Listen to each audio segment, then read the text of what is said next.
I love the volume of that voice. It really screams in my ear. All right.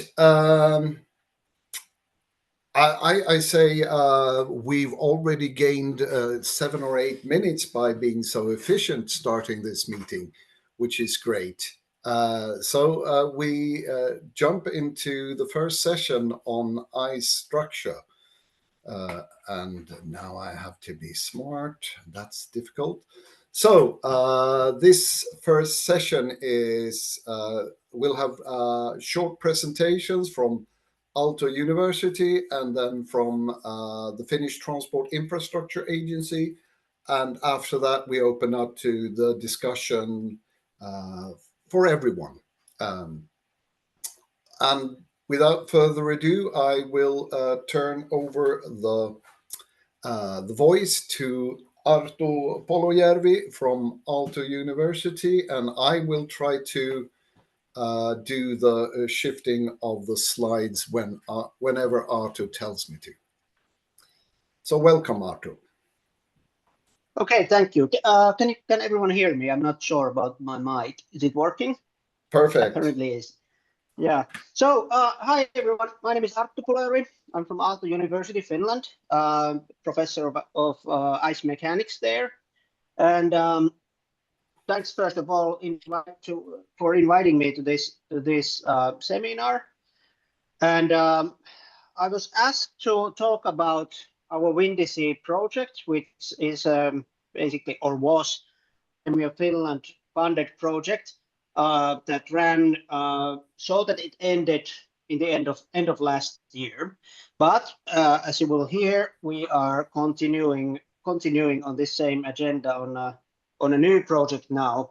But more about that in a minute. So Windy is now the theme, so, and we can continue the next slide. So what was Windy? I think that many of you, or some of you at least, might have heard of this project before. So what we were set out to do was to build a framework for a digital twin of an offshore wind farm. And I mean, of course, this topic, or let's say this kind of framework has many sides on it. What we aimed to do was to start or create not exactly a tool, but let's say a framework on an approach on how to model wind farms in a way that we can actually model them on a level of one wind turbine. So basically, it should have this feature that you can use it as some sort of a design tool for a single wind turbine. And for that, we actually have done quite a bit of discrete element modeling, which I will sort of describe shortly in a minute, but also model scale experiments in our Aalto University ice and wave tank.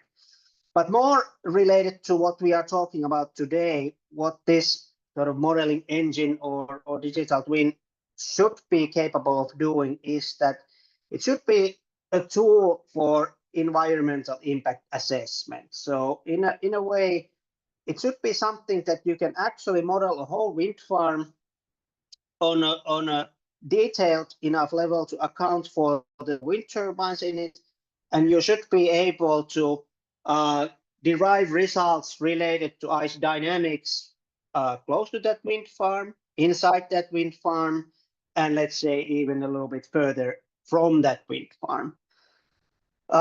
So basically, how would I say, it's not only an engineering tool, but it's also an ice dynamics tool. It should be a framework or an approach on actually studying effects of wind farm on wintertime wind farms on wintertime navigation as well.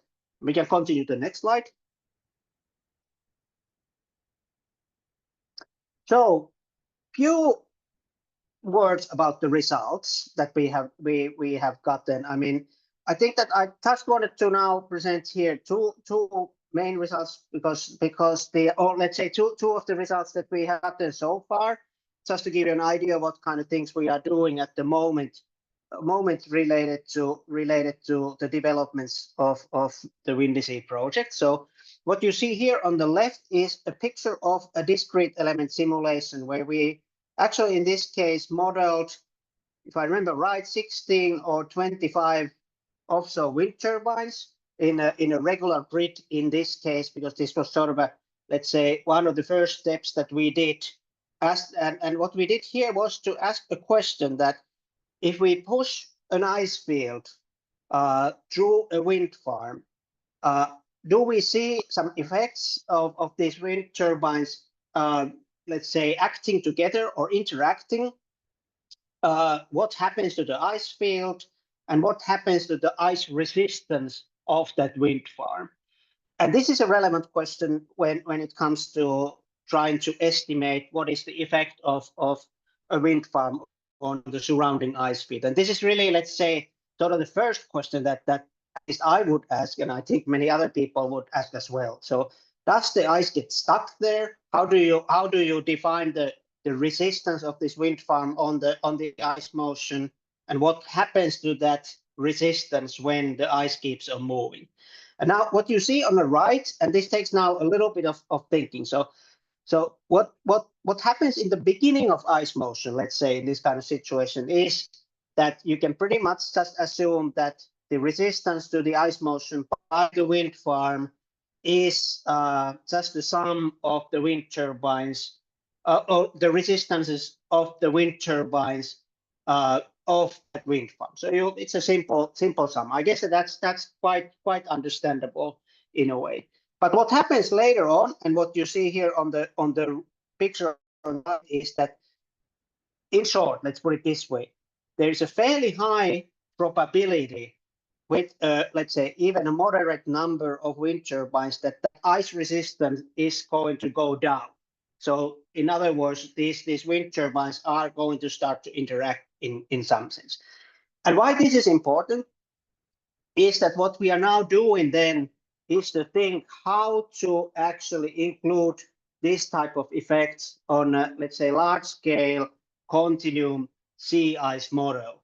Basically, what we are saying here is that once the ice starts to move around the wind farm, after a little while, that motion is a lot easier. The ice is going to push through the wind farm and get fragmented and so on, as you see on the left picture, easier than what one would maybe assume. I think this is a quite nice intuitive result. Well, I'm an engineer, so this kind of result is intuitive to me at least, but of course maybe for you normal people, I don't know if it's so. Okay, but I guess we can move on the next slide then. Now then, of course, the question is, I guess, that we are asking this seminar, how to actually start to implement these rules into, or let's say, implement these results into action, so to say, or in how to use these results. That was my understanding when making this slide, at least. So what we're actually doing at the moment is that we are working in a project, or just started the project, funded through this WindMOS 3 funding that I'm sure that Lauri will talk more about in his session, with the same partners that we had in this WindDC project. So Finnish Meteorological Institute and VTT and CSC as well as a subcontractor. CSC is the institution providing us all the let's say supercomputer resources that we need for these kind of simulations, and we are looking into actually, let's say, not only one wind farm level, but let's say we are looking into this problem on a level of several wind farms and even the whole Baltic Sea in some sort of way. And here is some of the thoughts that we are going to try to achieve or within the next 2 years. So what we want to do is to really produce now then results that could be actually used in estimating effects of wind farms on winter navigation. And what we have understood and what we have actually done this far already is that we know that we have to use a type of, let's say, hybrid approach where we use the kind of very high resolution model that I just showed you a picture of, and we need to use that model to derive results which we can actually input into, let's say, more traditional sea ice dynamics models in order to actually upscale everything and to be able to run longer simulations and so on. That's exactly what we are doing at the moment. What we have already done is that we have tested this kind of approach and find it feasible. We present a short paper about that already. And what we also have now learned is that an effective way for doing this type of, let's say, design studies on ice dynamics is that we use these high fidelity models to, let's say, derive some sort of first order or rule of thumb models which allow us to really gain insight on the effect of wind farms. And I think that's something that is very, very useful. And we have a paper now under review which describes one of these types of models and describes the type of results that I actually just showed you. And then I could go to the next slide. So then what are my thoughts about the research that I would recommend? And it's actually research that we are now sort of doing at the moment already partly, is that we need to, and these are, of course, I do realize that these are quite technical kind of recommendations in this case, but what we need to do compared to what I just showed you is that we need to have more deformed ice, more let's say complicated ice fields, ice flow fields, fragmented drift ice fields, and things like that we will study in our next simulations. More complicated forcing scenarios, so different types of winds, changing winds, and things like that. And that's something that we are able to do and doing at the moment already. And the one of the questions then that we are actually at the moment trying to answer as well is that when do we actually get increased ice deformation? When do we have ridges building around these wind farms instead of ice drifting through the wind farms and so on? And then also we are looking into this, let's say, continuum model implementation. By continuum model, I mean here more traditional, conventional sea ice models. That how do we actually, what are all the scenarios that we need to model in order to be able to parametricize these large-scale models in a way that they do reliable job in accounting for the wind farms? Because that's what we need in the end.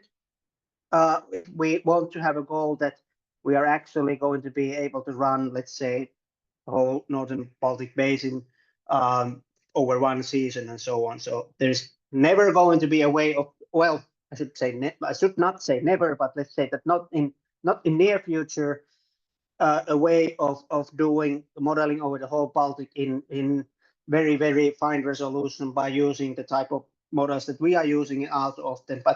But luckily we have our colleagues at Finnish Met Institute who are able to then develop together with us these type of, let's say, models that can then actually do that kind of job.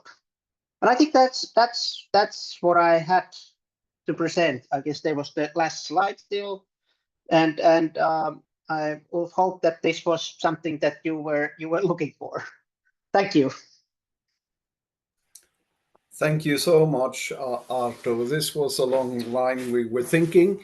And I noted down some things that I liked. I was not as an intuitive engineer as you were, for example. So I really appreciated the level of detail. It was perfect for me, at least. So thank you, Arto, and welcome Lauri Kuljala from the Windmoss 3 project and the Finnish Transport Infrastructure Agency. Thank you. Yeah, I'm Lauri Kuljala from the Finnish Transport Infrastructure Agency, and we have a considerable interest in the coexistence of offshore wind farms and winter navigation, as we are the agency that's responsible for winter navigation in Finland. We do pretty much the same job as SMA in Sweden, considering this. And what I'm going to be talking about today is both the WindMost 3 project, which Ahto did a pretty good job of describing already what's going on, and he knows better like how the modeling is being done, considering this ice dynamics. But then I will also talk about what's our view on what kind of research is needed and like what's our aim for this research. Can I have the next slide, please? Yeah, so WindMost 3 is a CEF-funded project, and it's the third of its kind. WindMost is, I think it's an acronym from Winter Navigation Motorways of the Seas. So these have been going on for quite some time, and they deal with the winter navigation system, basically. And now we have one work package that deals with the future challenges of the winter navigation system, and one large part of that is the planning and building of maritime wind farms in the Gulf of Bothnia. Due to political and defense reasons, all of the maritime wind farm building is foreseen to happen like in Finnish waters, is foreseen to take place in the Gulf of Bothnia, and especially the Bay of Bothnia seems to be a really interesting spot for wind farm development from the developer's point of view. And unfortunately, the Gulf of Bothnia and especially the Bay of Bothnia are the areas where the winter navigation is the most difficult. They have the most difficult ice conditions, but that's just something we have to live with. And like the WindMost project has a fairly large component dealing with sea ice dynamics, and this is because there are basically no wind farms in ice-infested waters.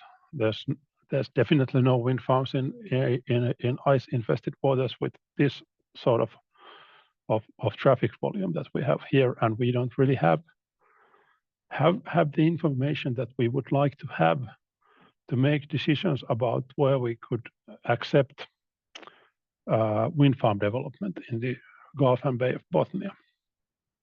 And to get this information, we are working in WindMost 3.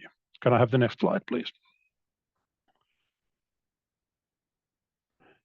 Yeah, and we just recently signed the contract for this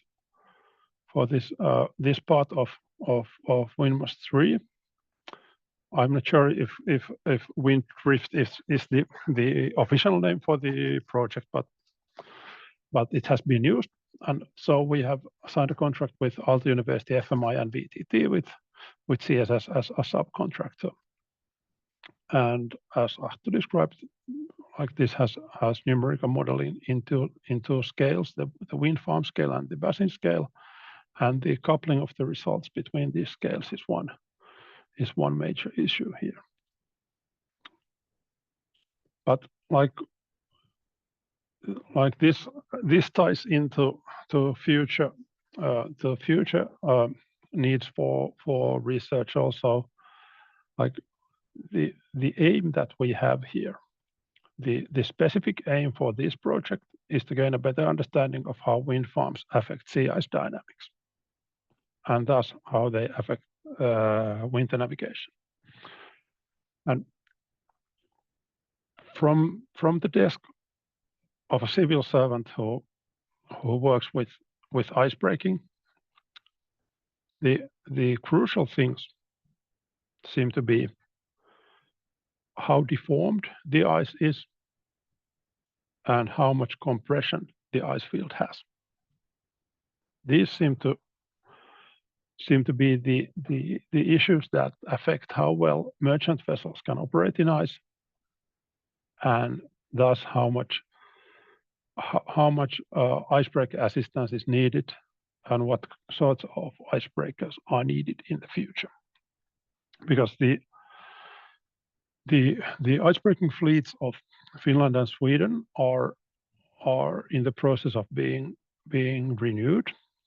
The newest icebreaker in Finland is 16 years old. Then we have a few 30-year-olds. Then we got the 40, 50, and to 70 years of age. And Sweden doesn't have the 78-year-old or the less than 30-year-old icebreaker. So we are due building new ones. But we can't use the same assumptions we had 30 or 40 or 50 years ago about what kinds of icebreakers we need, because the situation has changed, and now we have a clear indication that it will change more. And sea ice dynamics are becoming more important because the winters are getting milder and there's no like complete ice cap on the Bay of Bothnia, for instance. So there's a lot more ice dynamics. There seems to be lots more compression. There seems to be a lot more deformed ice. And these are the things we need to be able to predict where there will be deformed ice, what sorts of formations of deformed ice there will be. And this we need to be able to predict in long time scales. Let's say like we for the next 30, 40, 50 years. And these we need to be able to predict in an ideal world, also like in a more operational time scale of weeks or days. And then the same thing is for ice compression. There the need is more like short-term forecasting, and also if we want to have a proper simulation tools of the winter navigation system, we need to have a proper way to model where ice compression will occur, because that is the thing that affects the need for icebreakers. That is the thing that affects the performance of the merchant vessels, and that the compression part seems to be the biggest sort of knowledge gap that we have at this moment. Yeah, and like the end goal is to have a good system level understanding of how ice dynamics, how they affect the whole winter navigation system, and sort of the question that we are trying to answer is not like we, the Finnish Transport Infrastructure Agency, is trying to answer is not like how the ice will change, but how many icebreakers and what kinds of icebreakers do we need. And for that, we need this information. I think that was the final slide. Thank you. Thank you, Lauri. That closes the presentations of the first session and opens up this panel where you can ask questions to be answered by presenters or by other people in the audience. You can come with ideas and suggestions and so forth. I think we have this button at the bottom called reactions, and where you can raise your hand. So I suggest you start raising your hand if you have any questions or comments or ideas. Oh, it's really quiet out here, and we're more than 60 people. There should be someone with a question. Well, then I can start off with a question. We've seen that the project of Alto was working together with FMI and VTT, and that's also the constellation in the WinMOS 3 project and the continuation of those studies.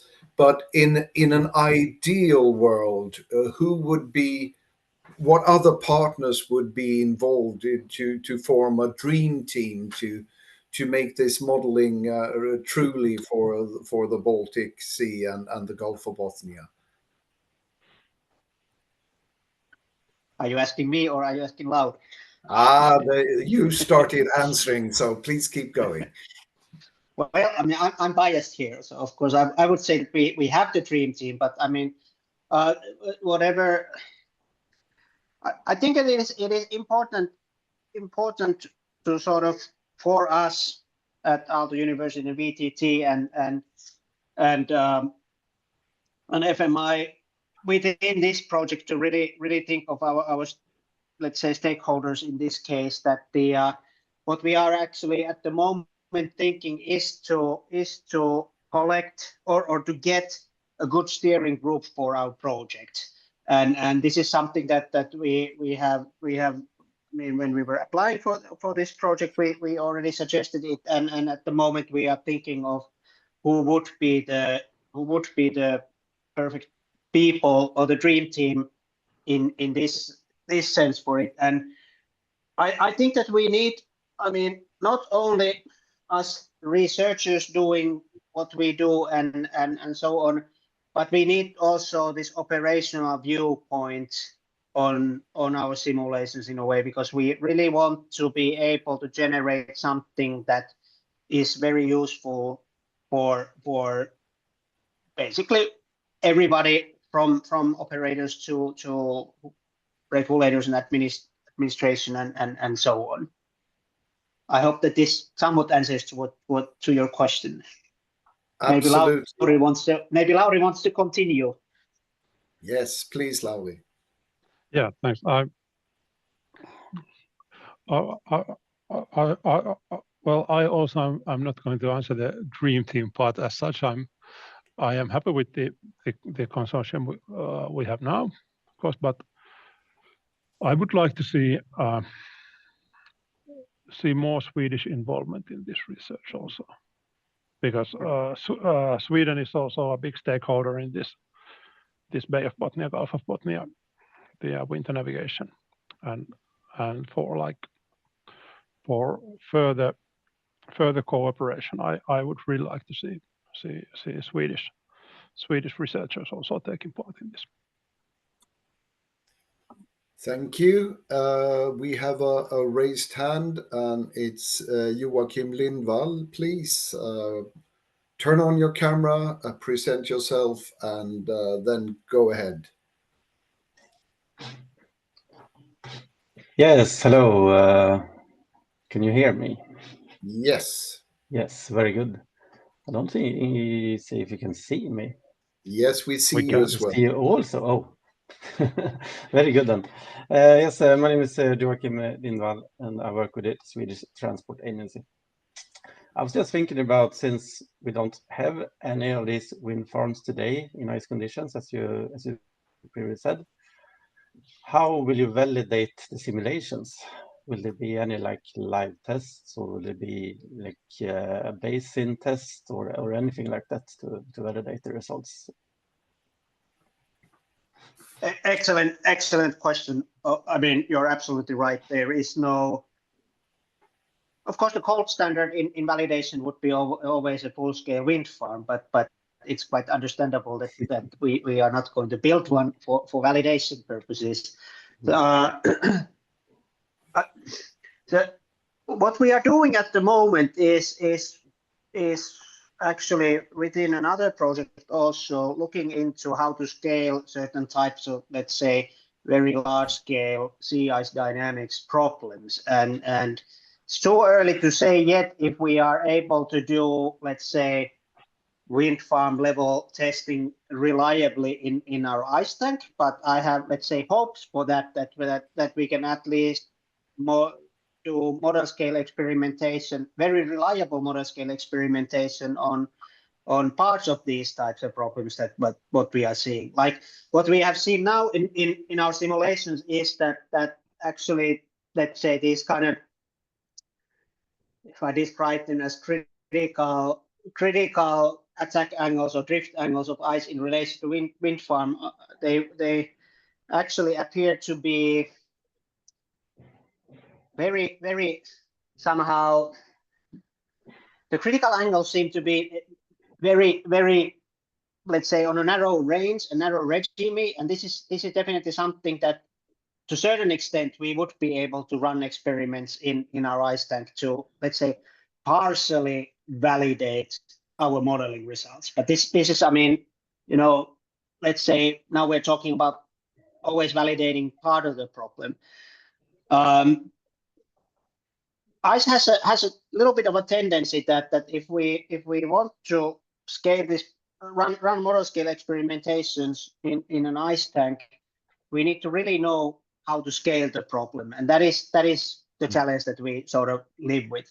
What we have done so far is that we can take, let's say, one wind turbine within our wind farm, and we can check the resistance of that one wind farm, one wind turbine, and compare that to experimental results. And this is, again, I mean, partial validation of the problem, but at least, I mean, that's already something. And if once we know that we get that right, and we get the dynamics, ice dynamics in a let's say close, in the vicinity of that wind farm modeled correctly, I think that we can be quite sure that we are doing at least something that makes sense in a way.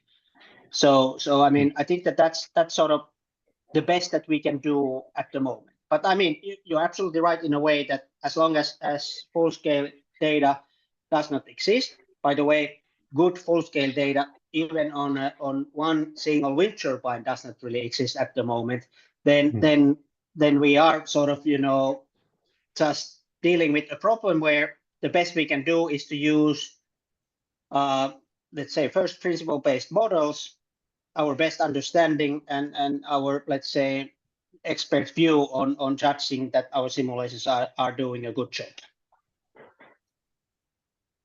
Thank you very much. A very clear answer. So me being somewhat ignorant, which is always a good starting point when asking questions, what is the time frame when there will be offshore wind farms, or even if they're really in shallow waters in the Gulf of Bothnia, are there any offshore wind farms or close that will be in ice in the water within the coming years? I'm thinking, even though they're not really offshore, maybe on or really groundwater, that would be of interest to get input to models. Yeah, I mean, yes. In Tahkoluoto in Pori, they have, I think, 11 turbines at the moment, but they are very close to offshore wind turbines at the moment that actually see some ice, but they are very close to the coastline, and you don't really have, like, let's say, challenging drift ice conditions there.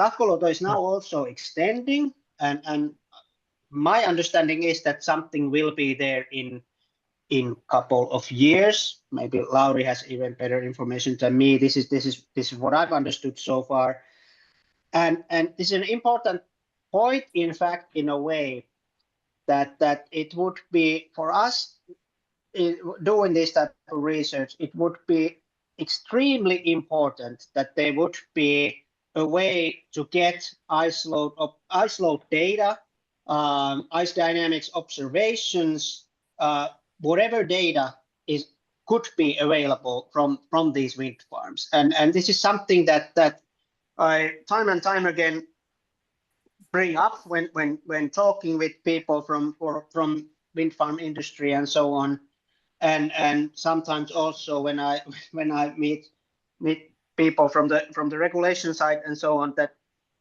I wish that there was a way where we could actually, if not force, then at least strongly recommend the people building wind farms and designing wind farms to actually allow us to do measurements, allow us to do observations that would be publicly available, because I mean that's data that would be needed. I mean, anything at the moment that we would get would be very, very useful. Yeah, that was my idea as well. Just to have the opportunity to do it, they shouldn't cover the cost, but they should allow this to happen. So Exactly. that could be a good suggestion when giving out the permits, that there should be a clause on that. This is just me in a dream world.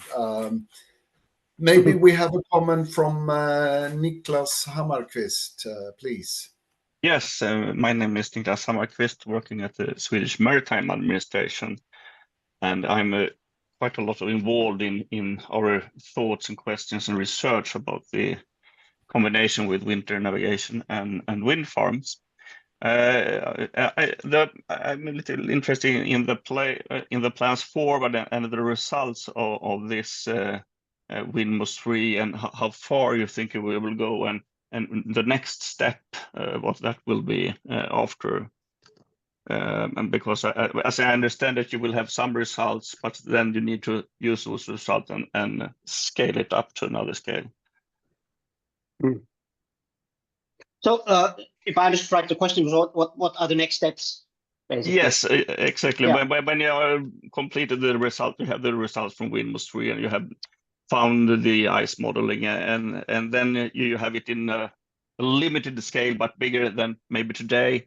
And then you need to go to the whole scale and see of the ice dynamics for maybe the whole of Bay of Bothnia and so on. Yeah.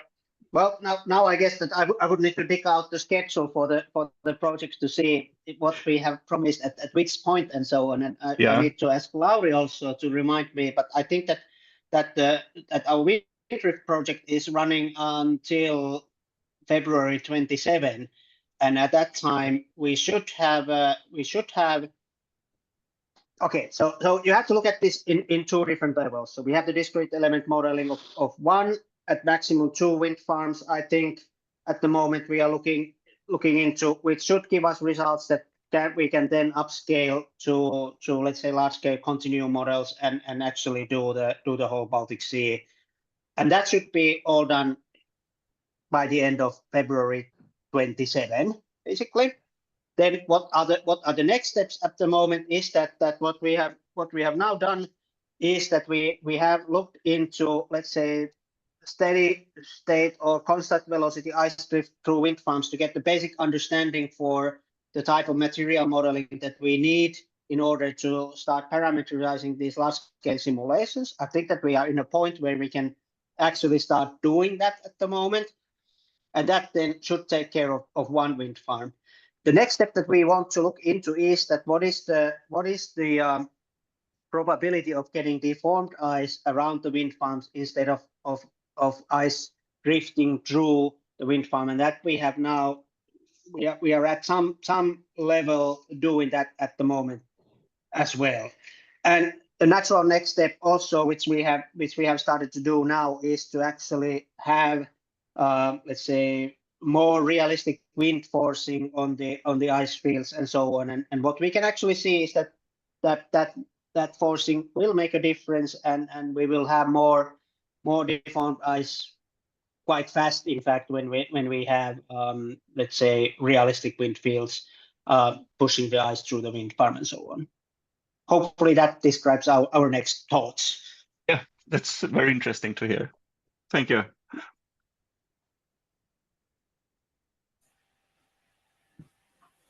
Any further questions, reflections, suggestions?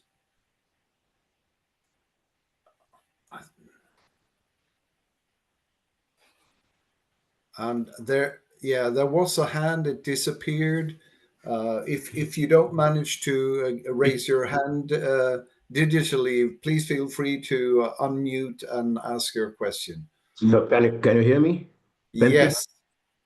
So I'm coming from this deep south from Estonia, but we still have some ice also here, and we have some plans for wind farms. So I will comment. Thank you for Arto and Lauri, very good presentations. But I mean, there's a good place for a nice European Union project. We also include Finland, Sweden, Estonia. We have the same challenge, even though we have less ice, but we still have ice here as well. So and a lot of wind farms plans. But hopefully there's a nice call.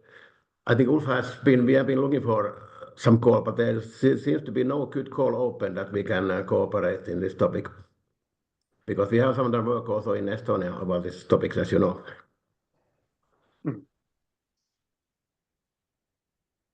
Thank you. Yeah, I agree with Pentti that it would be really a topic where there's plenty to look into, and this would be a good place to really join our forces and hopefully we find a good call to start applying. Good. Yeah, a comment on the financing period. So the current one from the EU is running from 21 to 27, and many of the financing instruments are running out of money. But the next period, which will start in 28 and projects probably in 29, if we can build a good project beforehand, we get a jump start when and possibly could secure funding from sources, both regional sources, but also perhaps sources from directly from Brussels. So I think one good idea is really to gather around and sit down and see, okay, we know the goals of the ongoing initiatives. Let's see what kind of project we should continue with after that, and start drawing on that, finding those objectives, goals, and a partnership. So I think that's a very good idea. Adding, if I may, onto that, I believe that the Interreg programs still have some open calls before 2027. For example, Aurora could be one such, which is focusing more on the ice conditions. So the bigger ones will, of course, have more money 2027, and it's good to be prepared, but there could still be chances for smaller ones before then as well. Thank you, Emily, and that's a very good comment. Yeah, some of those smaller Interreg funding around the Baltic Sea actually have more funding left, than the Interreg Baltic Sea region instrument. So that's a good one.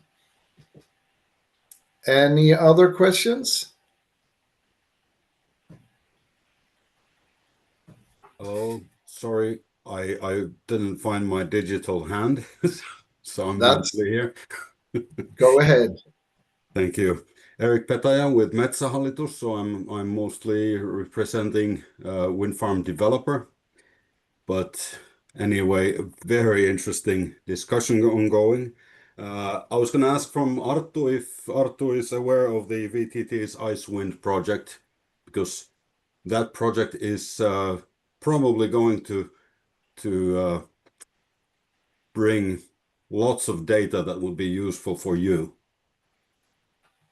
So it's more concentrated on the foundations. Yeah. Yeah. Thanks for bringing that up. I forgot it almost. That we are partners in that project, so I'm aware of that project as well, and nice that you mentioned it. So there will be actually some full scale data available. It's a little bit different type of structure that these wind turbines, but for these type of purposes, that that we would need isolate data for, then that is perfectly good data in sense. Yeah.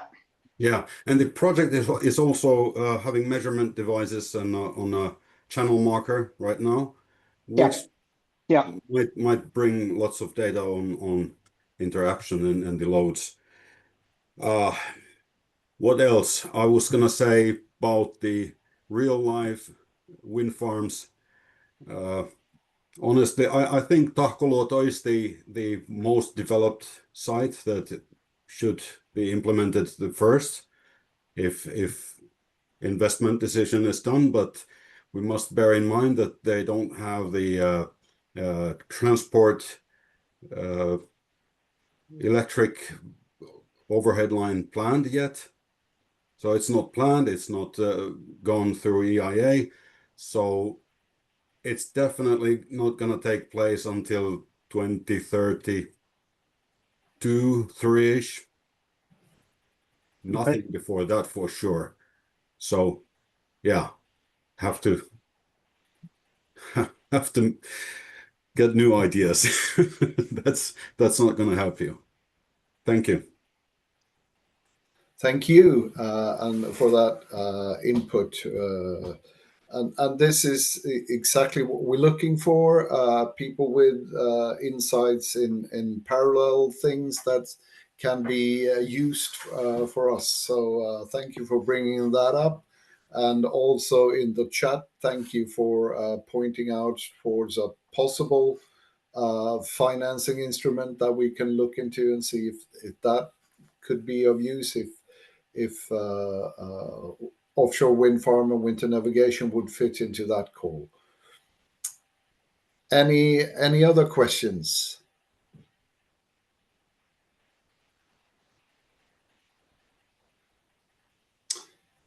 Then I suggest that we close session 1, but that doesn't mean that people are leaving. Oh yes, everybody's leaving because this was no. And move on to session 2. And in session 2, we are looking at ship operations. We will have 3 presentations, and somewhere when I decide, we will also have like a 10-minute break around 2 o'clock. So the presentations will come from Uppsala University, the Finnish Geospatial Research Institute, and the Finnish Meteorological Institute. And then we will open up for another session of discussions and talk. And with that, I invite Rohan Kumar and Anna Rutgersson to take the stand and start presenting. Welcome. Good afternoon. So I'm Rohan. Am I audible? Yes. Yeah. So thanks for the previous presenters. I mean, it was quite informative for us as well. And yeah, so we've been working on this project, and Anna Rutgersson is my collaborator in it and one of the co-PI of this project. So I'm going to present for today's session. And this project is actually, we started with baseline emissions for shipping in the Baltic Sea. And then this thing came into in our mind that, okay, what if there'll be a diversion of ships because of the development of offshore wind farms? So we started our research from there. And that's how we conceptualized this project. Can we come to the next slide? Can we have another clip? Yeah, so what we were doing that, okay, if we start with this thing, so we found that there's no clear guideline in terms of shipping navigation, especially when we talk about UN Convention of Law of the Sea. They won't ensure or determine any predetermined route for the ships.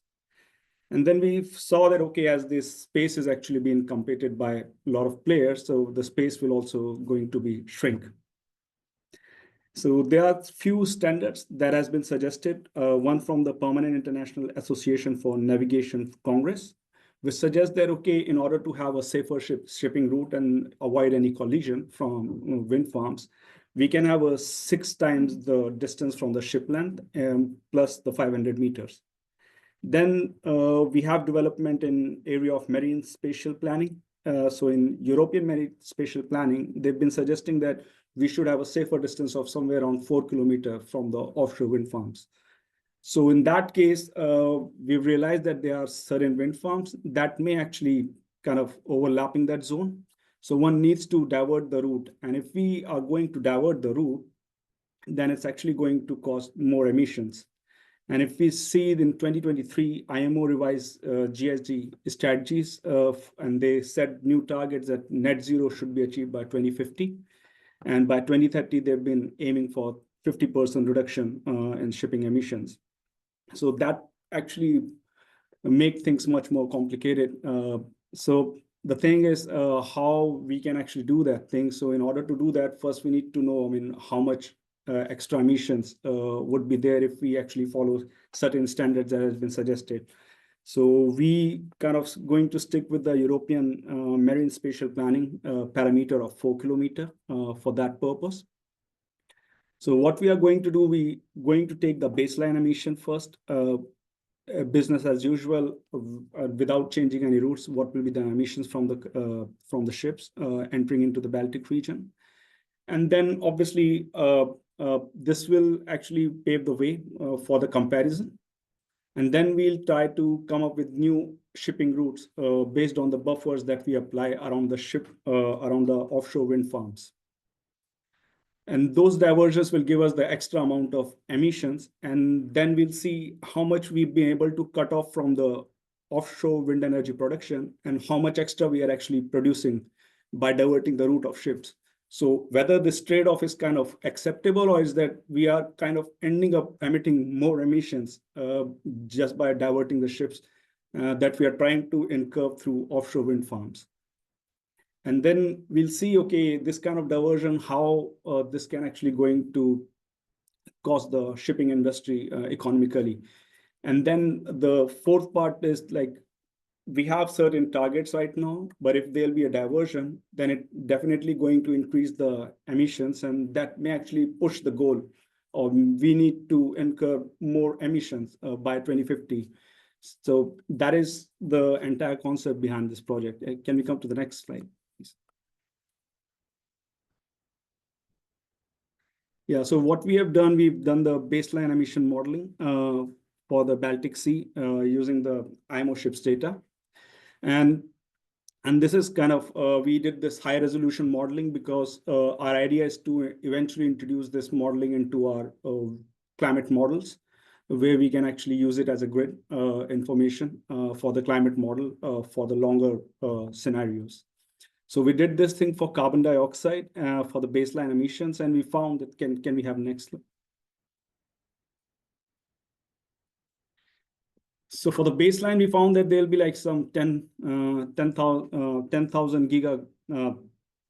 grams of carbon dioxide emissions from the shipping in the Baltic Sea.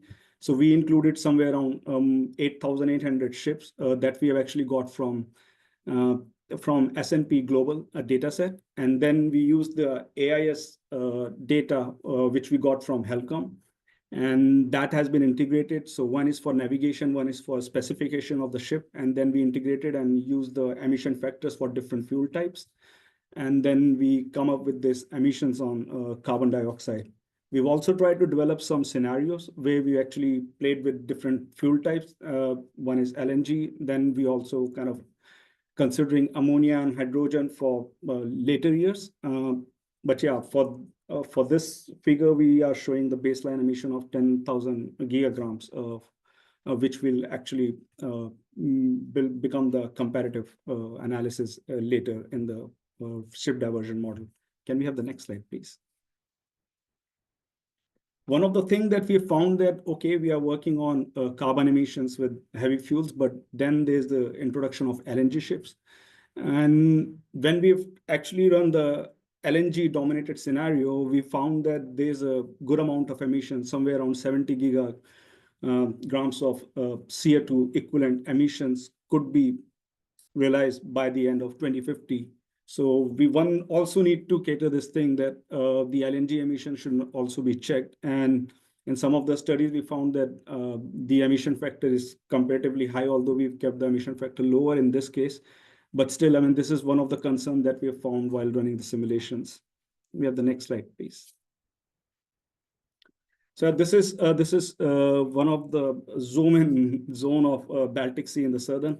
So we put some wind farms, and these red points are actually showing the buffers where there's a collision of shipping routes and the offshore wind farm buffer zones. So this is how, I mean, we are going to navigate outside the zones, and how much extra emissions are going to add when we start navigating outside these zones. So this is the next step that we are going to perform in this study. Please, next slide, please. So yeah, so our idea is that once we have all the information, we'll try to come up with a decision support system where we are going to integrate the information of carbon trade-off, what is emitted from the diversion of route, normal routes, and then obviously offshore wind farms. So we are also going to make simulation of offshore wind farms, how much energy they are going to produce, and what will be the carbon equivalent of offshore wind farms, and then how it's actually going to trade off with that. The second thing that we are focusing on, that we can also see, I mean, if there's any optimized route that can be suggested for lesser emission. And the third thing that we are going to focus is that how these results can actually help the maritime industry and the renewable industry to cooperate and to have a balance when it comes to developing the offshore wind farms. And the one thing that we are going to do for long run is obviously we are working on some scenarios with different fuel types. So we are also going to make projections based on those scenarios, how the emissions are going to vary with different fuel type options. Another thing that which is related to the present conference is present webinar is about the winter season. So that is again one of the concern, because the maneuvering space will be much lesser when it comes to winter navigation. And we've seen that ice ships are kind of emitting 20 to 60% more emissions in winters. So any diversion of route that actually going to increase that 20 to 60% to further higher emission rates. So we need to figure out that thing as well. So that's why we thought that we can actually divide a study into different seasons, and that these are some of the next steps that we are planning to do in the study. Please, next slide, please. Next. So as far as the future research is concerned, we are more into, obviously we have worked from Department of Earth Sciences. We are running atmospheric models. So our concern is that, okay, how we can actually develop a fine resolution grids, and we can integrate these emissions, and we can actually see what is actually going to happen if we have like additional shipping emissions from this study, and how it's actually going to impact the global warming aspect. So please, next. Yeah, so this integration of this grid that we'll develop, a high resolution grid, will actually going to give us the impact study of carbon dioxide or carbon related emissions, and how it's actually going to play a part in global warming aspect. I mean, that's one of the future recommendation we have. Yep, next. I think this is from us now, and hopefully we'll come up with some new results. We've been kind of working on it, and most probably we are aiming for next 1 or 2 months to come up with the diversion routes results as well. Yep. Thank you. Thank you, Rohan. And we will take the questions after all the 3 presentations. So don't worry, you will get questions. Thanks. Yeah. And thus we're moving on to the Finnish Geospatial Research Institute. and Marta-Kaisa Olkonen. Please turn on camera and come speak to us. Yes, I'm here. Good afternoon. Good afternoon. Yes, so I come from the FGI and I work at the Department of Navigation and Positioning. So this will be the more like the angle from my side. And as you can see, this work was presented in a conference, the 16th Vashka Genesis Conference, which was combined that year with PNT technologies and also the third workshop on smart blue and green maritime technologies. It was held in 23 in Croatia. And so the title of the paper was Towards Autonomous Maritime Situational Awareness in Sea Ice Conditions, Study on an Icebreaker in the Finnish Bothnian Bay. And our collaborator was Aalto University in Finland also. And yeah, maybe the first comment is about this, that we planned the work on the Baltic Sea between Finland and Tallinn on Tallink ship, but that year when we measured the sea ice situation was in February, none, which is maybe the future these days, and we had to move on to the very north.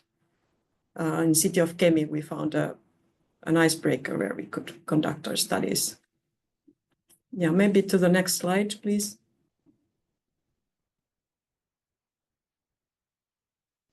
Yeah, so maybe the challenge was like, what about maritime situational awareness in winter? Maybe to clarify situational awareness, we mean like the path to autonomy, or at least autonomous situational awareness, maybe as an aid to the crew or something, not entirely autonomous ship yet.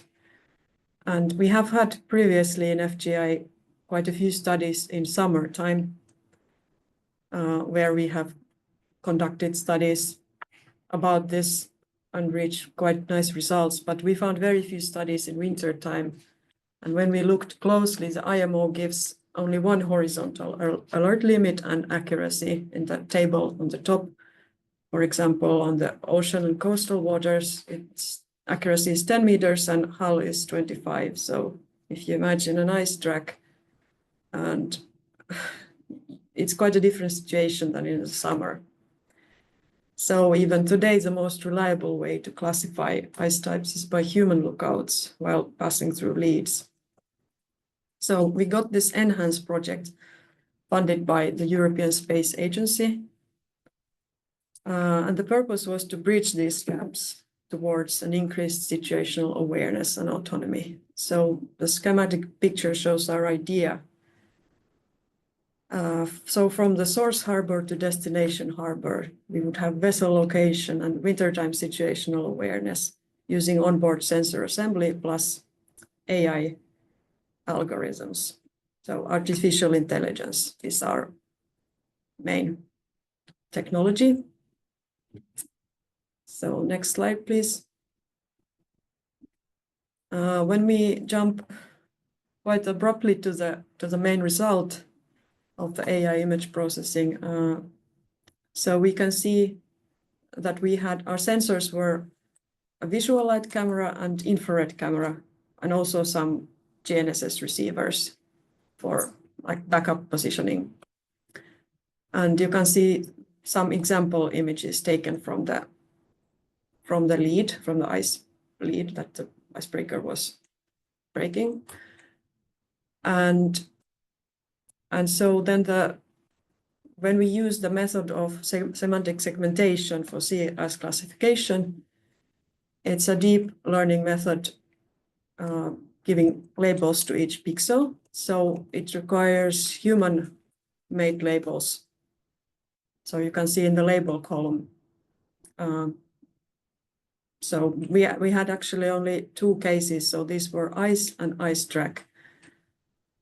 So you can see these areas marked by human, and then the estimated column is by our deep convolutional neural network estimated. So you can see that the accuracy is quite perfect, at least by a visual estimation. But anyway, I think that the world is not so perfect yet. So if we move to the next slide, please. If we talk about the technology strategy and how to implement and what are the limitations. So anyway, applying AI to ice detection has drawn much less attention than ship detection. So I would say that ship detection or buoy detection is more mature by using AI methods, because they are like objects that, ship is a ship, but there are many new challenges of situational awareness in icy waters. Like daylight is shorter. There's rain, which transforms the ice more translucent. There's snowfall and fog. So if we plan to use this sensors, infrared, visual light, and GNSS positioning, and through AI get autonomous situational awareness in sea ice conditions, we can get good results in certain cases, as shown before, but there are many ice types we didn't take into account in this example. These are like thin ice, fast ice, consolidated ice, ice flow, rush ice, you name it. So there's a big question how to collect all the labeled training data. So when using this kind of methods, this is still a big question, which when we talk about AI, we tend to forget how demanding it can be in certain cases like this. So we can move on to the next slide, please. Well, overall, discussing the project from the positive side, we think that maritime situational awareness is strengthened by using sensors plus AI, and achieved information can be fed to situational awareness systems ashore, or, for example, for remotely controlling the vessel, or for weather observation platforms to improve ice forecasting and ice chart creation. And one positive thing is that the project was performed in the public domain, and results are available, because there are really not many results, at least publicly available, about this. And anyway, this helps to optimize the routes of vessels, which can be a small stepping stone towards fully autonomous shipping. And here you can see one more picture about our setup. So we had the camera, visual light camera and infrared camera placed inside the yellow squares. So they were placed on the edge of the icebreaker and facing towards the ice lead, and recording a lot of data to the laptop. So one remark is that we recorded 60 gigabytes of data, and only one small fraction was annotated. And this was the most time-consuming part. The project was quite short, 2 years only, and we think that also in future this problem should be solved to fully utilize results. And even though maybe this project didn't entirely solve the ice navigation in winter, or maybe thinking about the other topics of this project, maybe these sensors could still give some information to other wind farms or something, not only to the actual captain of the ship, but to give information to the surroundings of the ship. But we can discuss in the discussion part about this. So yeah, I think this concludes my presentation.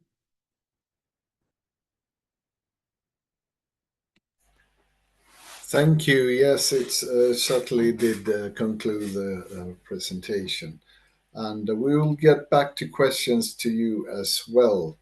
And now turning the floor over to Henry Wolekowski. Hello. Hello, we see you and we hear you. Please go ahead. Yeah. So we have this little project called Windtrapped, which is funded by the Winter Navigation Research Board.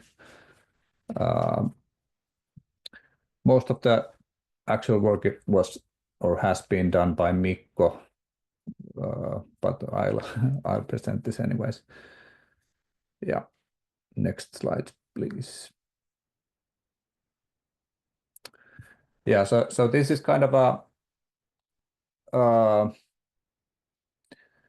very preliminary study on the interaction of the planned locations of offshore wind farms, which is around like 50 in the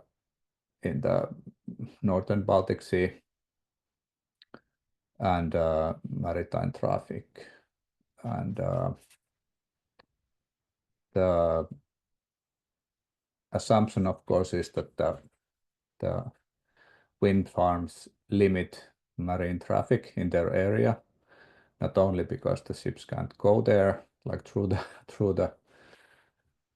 windmills, but also because they have these safety distances, which I guess have not been set for these regions, but in the North Sea, I think it's something like half a nautical mile. And especially during ice conditions, there's of course some limitations on where ships are able to go. And here I have just some motivational figures of on the left there's a ice going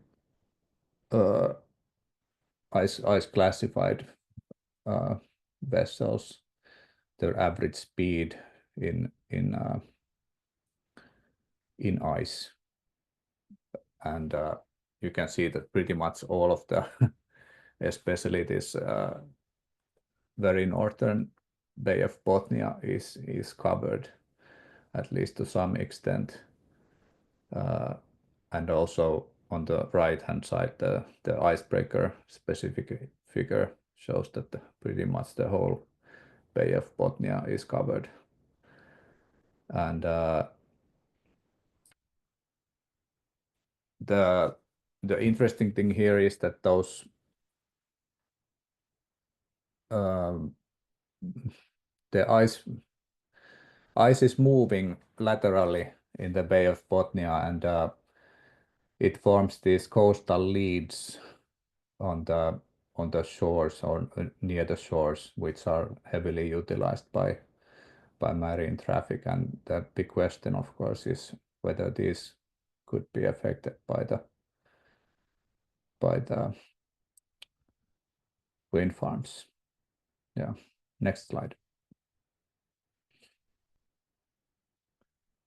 Yeah. So then a few words of what was actually done. So we use this AIS data in very high frequency. So this is roughly 10-second resolution, which is quite high, and that enables like a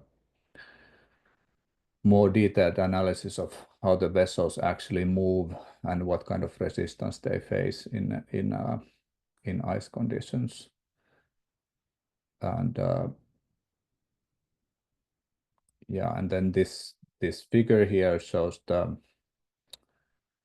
number of ice days for each winter depicted here. And also from here you can see that the Bay of Bothnia is quite difficult. And this is model data, I suppose, from the Helmi ice model that is run by FMI.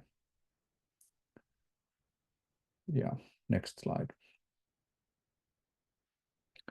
Okay, so here some results. So the leftmost figure is now the locations of all the planned. I don't know how up to date it is anymore, but anyways, it was like 1 year ago, I guess, the most recent estimate of all the planned wind farms, offshore wind farms in the northern Baltic. So that's around 50 farms. And the centermost figure is a representation of the traffic density within each of those farms in open weather situation, so not ice. And then on the right hand side, there's the case with ice. Now, technically, these numbers, so this scale goes to 100, but don't let that fool you. It's not a percentage. So it's just a coincidence. It's actually an expected value of vessels in a square nautical mile area for each day. So that means that if the area is like bright yellow, for an example, in this case, that means that there's around 100 vessels each day in that spot. So some of those regions, particularly near this Kvarken area, are quite heavily trafficked. So that will be tricky. Yeah, next slide. Okay, then some other results. So this is actually an illustration of kind of a worst case scenario. So in 2011, there was this very difficult ice winter, and many vessels were stuck in ice that winter. And here we show some tracks of 38 vessels that were beset and were drifting along with the moving ice in March 2011. And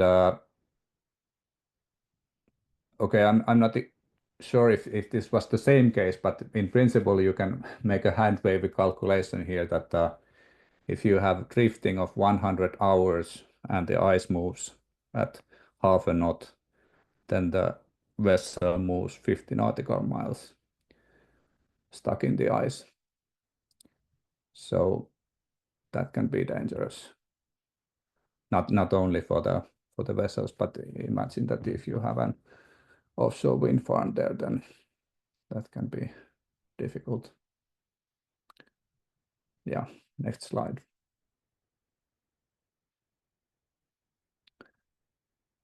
Okay, so in particular, I guess we have learned already by this point that we need more understanding of how these offshore wind farms affect ice conditions and vice versa. And for this purpose, we have a new project about to start, which Arttu and Lauri already mentioned. And then we have another project about particularly forecasting sea ice with AI methods. So the point of that is just to see how it works and potentially facilitate the enormous numerical burden that these models create for the supercomputers. Yeah. Next slide. Yeah, so that was it. Thank you. Thank you, Henry. And I think this is a very good time to take a break. and then we'll return to the discussion after the break. So let's make a break until 10 past the hour. That means you get 13 minutes. So that's the 10-minute break plus the 3 minutes you are late. So see everybody here online again at 10 past the hour.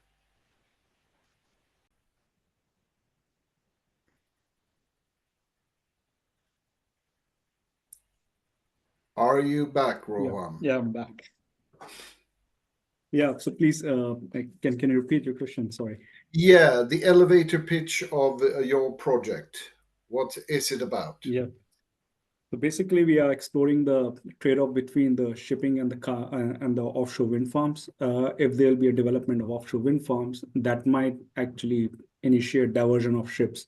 So that diversion of ship will actually increase the emissions, and we need to see, those emissions and increase in emissions actually going to cope up with the emission that we are cutting off from the offshore wind farms, or is it actually going to be higher emissions because of that? Thanks. Thank you very much. And then I'll move to Marta.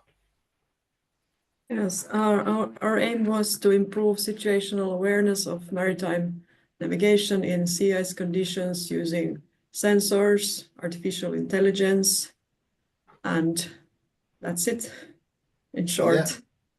Perfect. Good. I like short. And Henry. Yeah, and our aim is to study how the planned offshore wind farm locations coincide with the historical maritime traffic routes, particularly in ice conditions. Thank you very much. And I believe the first question, there are already 2. So people have started to find the hand, which you can find under reaction, and then raise your hand. So you, Joachim, I think you're the first. Please. Thank you. I have a question for Rowan. I actually have 2 questions, but I'll start with the first here. And I saw during your presentation, you described the increased emissions for these studies that you've done in the Baltic Sea in gigagrams. And for me, that doesn't say anything, actually. Do you have any, if you would describe this as a percentage of the total emissions, where would we kind of land then? Yeah, I could contextualize it. It'll be like emission coming from 1.5 million households in a year. Okay. Yep. And do you have some figure just is the total emissions from the fleet in this area, or?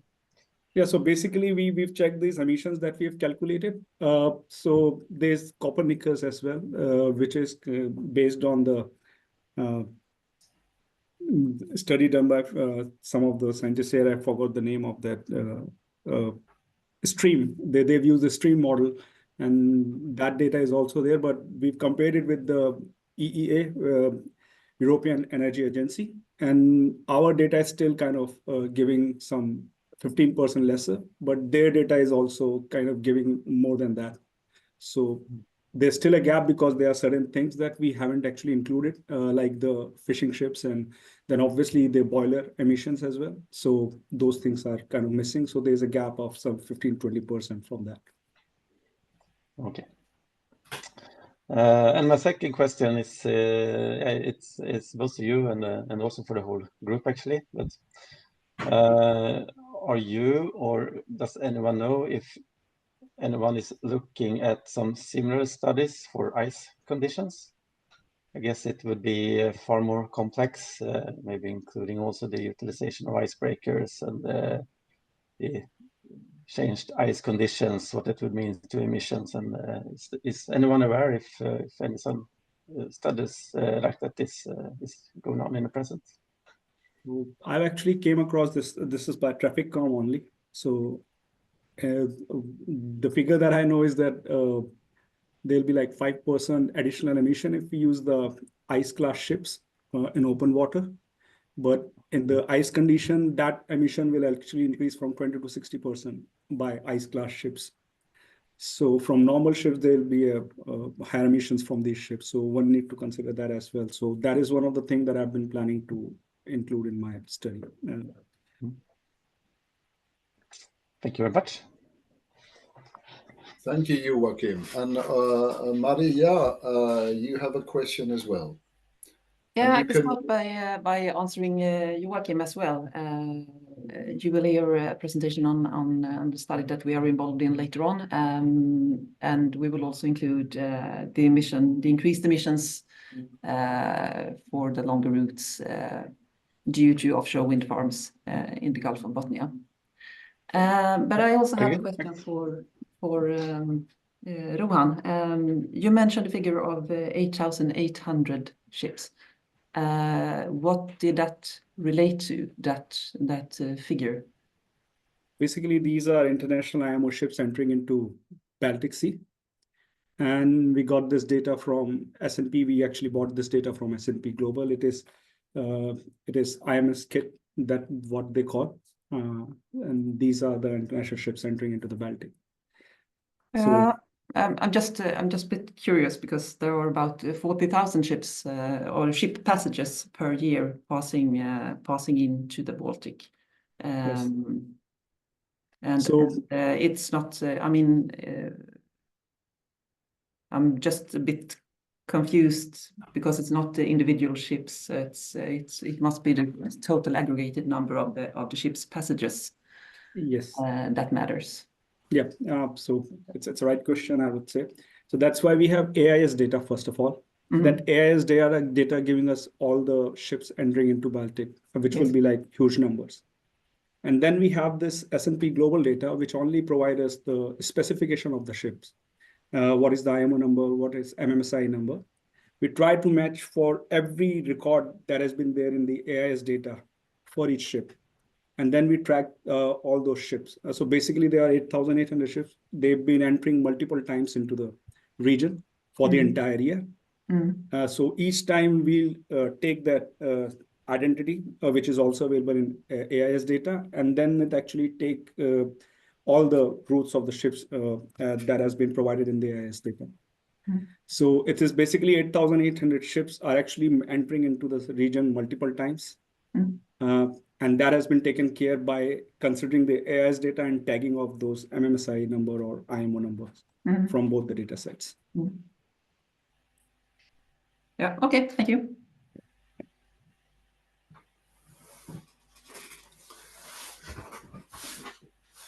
Other questions?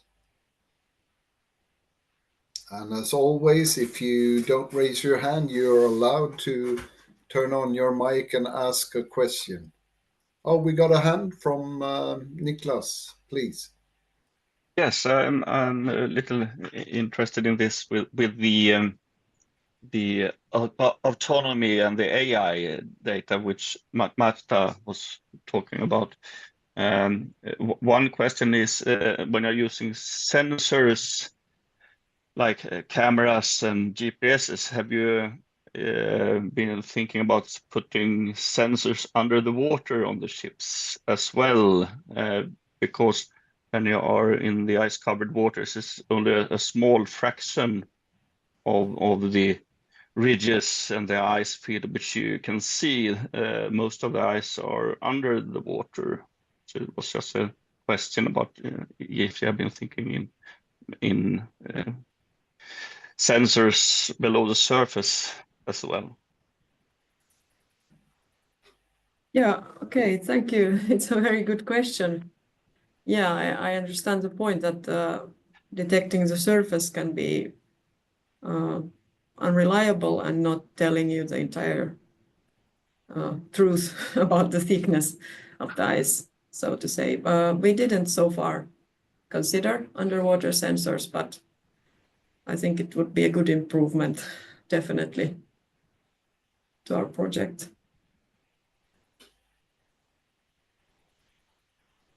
Okay, thank you. Thank you. Other questions? Turn on your mics. I have a question then for Henry.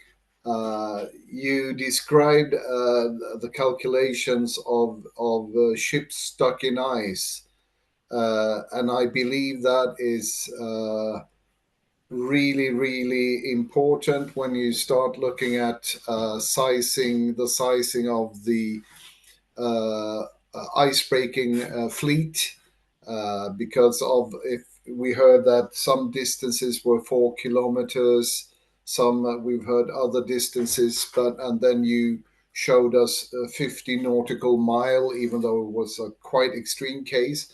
But even the average was like maybe 10 nautical miles. So this is something that really would affect the size of the ice-breaking fleet, at least in my opinion. Do you have any comments or reflections on that?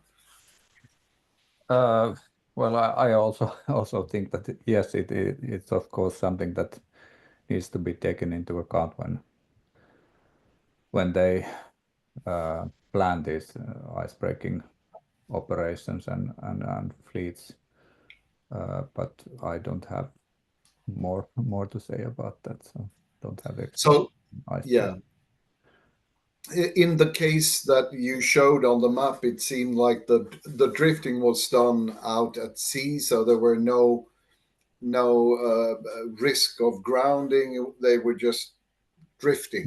Yeah. I think that there's not so much risk of actually drifting ashore, at least to the continent, because of these coastal leads, and then there's always some. I mean, there's probably a very heavy ice ridge that you encounter before any rocks, but of course, like offshore wind farms are a different thing. Yeah. Could you see this was taken, I believe, from like the worst year? Did you see drifting occurrence also the other years? I don't have data of that, but I would imagine that it does occur to some extent, like practically every year, but that's just my guess. All right, thank you. Yeah, we probably have some ice-breaking competence in the room that could confirm. And if someone would like to do that, either from SMA or from FTIA, please share your reflection on this question.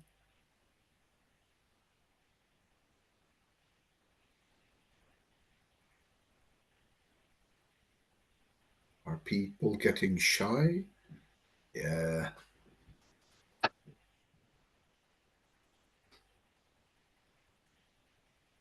Niklas, please.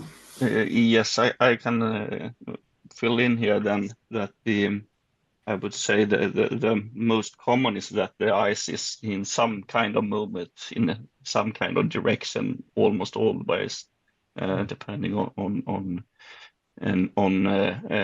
wind and current, and also that I would say from an ice-breaking perspective, it's a part of the normal operations that ships have to wait for the icebreaker assistance in the ice. It's part of the normal operation winter time. But it's also risks if you have very heavy winds. The ice can also press the vessel, a lot of pressure to them, and the ice can start to climb. So it's also a safety. And when I'm meaning climb, it's meaning that the small ice floe is building up on the sides of the ship, and even if it's have a very low freeboard, it can eventually drop on top of the ship and push it down. And it has happened years ago, but it's something you always have to be observant of, this ice pressure and the movement of the ice field. And So it's the normal that the ice is moving. Thank you, Niklas, for adding this. Other questions, reflections, suggestions?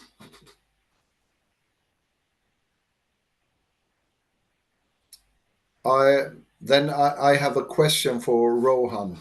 You started this project and you probably did some rough estimates to see that this diversion could lead to big increases of emissions, or depending on how long they are, of course. Did you have any kind of rough figure that put you on track to start the project? No, I mean, we don't have, we just completed our first stakeholder meeting last month just to get the inputs, because the simulation itself is quite intensive. So we thought that it's better to get the stakeholders' view and then try to simulate this thing. So we plan to do it after maybe at the end of May. That's what we have actually planned to do after the semester.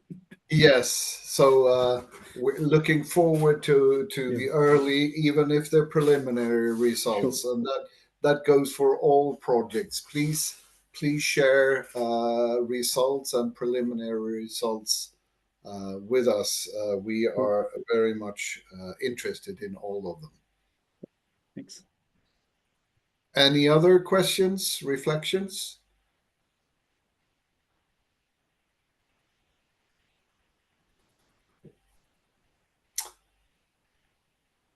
If not, a big thank you to Rohan, Marta, and Henry, and we will move on to session 3, impact on assistance. And there are 3 studies being presented, one by Uppsala University and Chalmers, one by the Finnish Transport and Communications Agency, and one by the Research Institutes of Sweden and SMA. And I believe in the Traficom study also Rumble has been working quite heavily.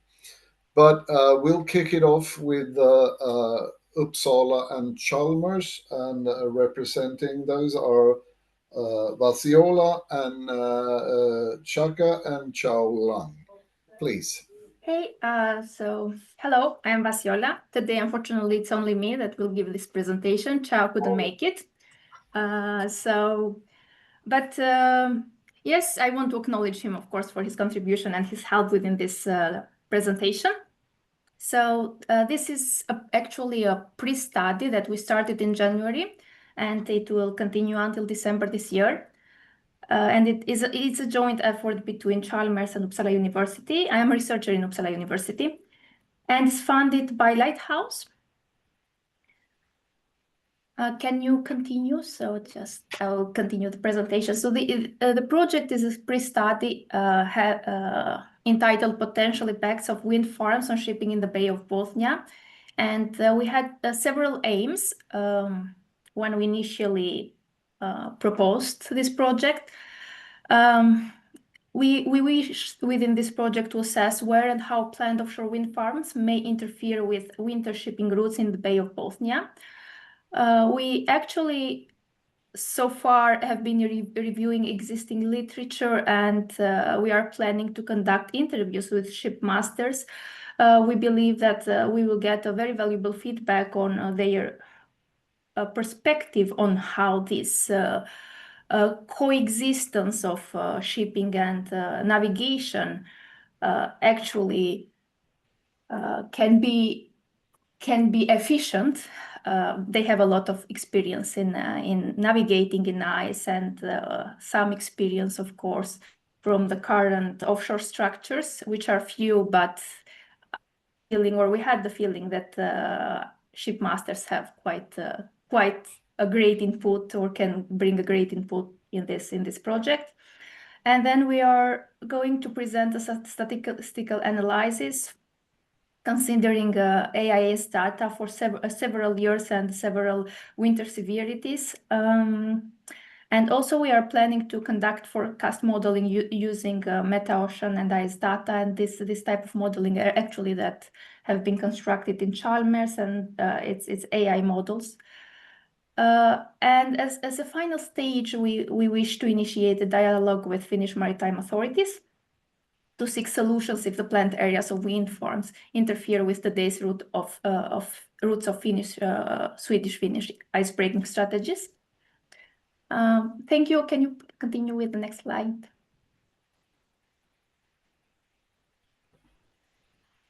Can you continue with the next slide, please? I think I'm sharing it. Great. Now I can see. Okay, I couldn't see. Thank you. So far within this pre-study, we are actually trying to gather data from different sources, and we have done some literature review. We are further developing a methodology that have been previously developed by Chalmers. And also we are preparing for the summer interviews with the shipmasters. And we do not have yet modeling results. However, I'm presenting here some results from the previous study, which was finalized in 2024, and it was actually the basis of this current study. And it's here cited in the end of the slide, and it was called The Impact of Wind Farms on Winter Navigation. Within this project, the main outcome was a model, a machine learning model, actually, methodology, which initially was the steps of this methodology. The first step was to plot into map the AIS data to filter. Actually, we did a filtration process of certain and just selected certain AIS data within, and together with the planned offshore wind farms areas that were planned from 2023. We have updates in the maps for this year, so we will have other results. However, in this report, there are results from offshore wind farms from the previous years. Then the method integrates also the ice data, thickness, concentration, and drift within the maps. Later, there is a calculation of the proportion of ships intersecting offshore wind farm zones, and here the zones are actually selected around the offshore wind farms, and then the model generates comparative statistics across different years and wind farm sites. Also within this project, then we also identify the need for analysis of rerouting and fuel consumption. That these are two actually. It's already incorporated in the model, and we have some results on decision making for different route selections, considering the ice in the area and the extra fuel consumptions if you get one route or another route that is possible to navigate. But they are not included yet. They weren't included in this report, and I don't think they are published anywhere yet. But here is a figure given in the report where illustrates actually in Bay of Bothnia the two different offshore wind farms areas and the ship tracks in August. But the key findings actually from this report that for the Bay of Bothnia, there were 3 different winters that were studied. And from these 3 different winters and these 2 different offshore wind farm areas, it was identified in the first week of April, the intersection rate of shipping with offshore wind farms was the highest, 60% intersection rate.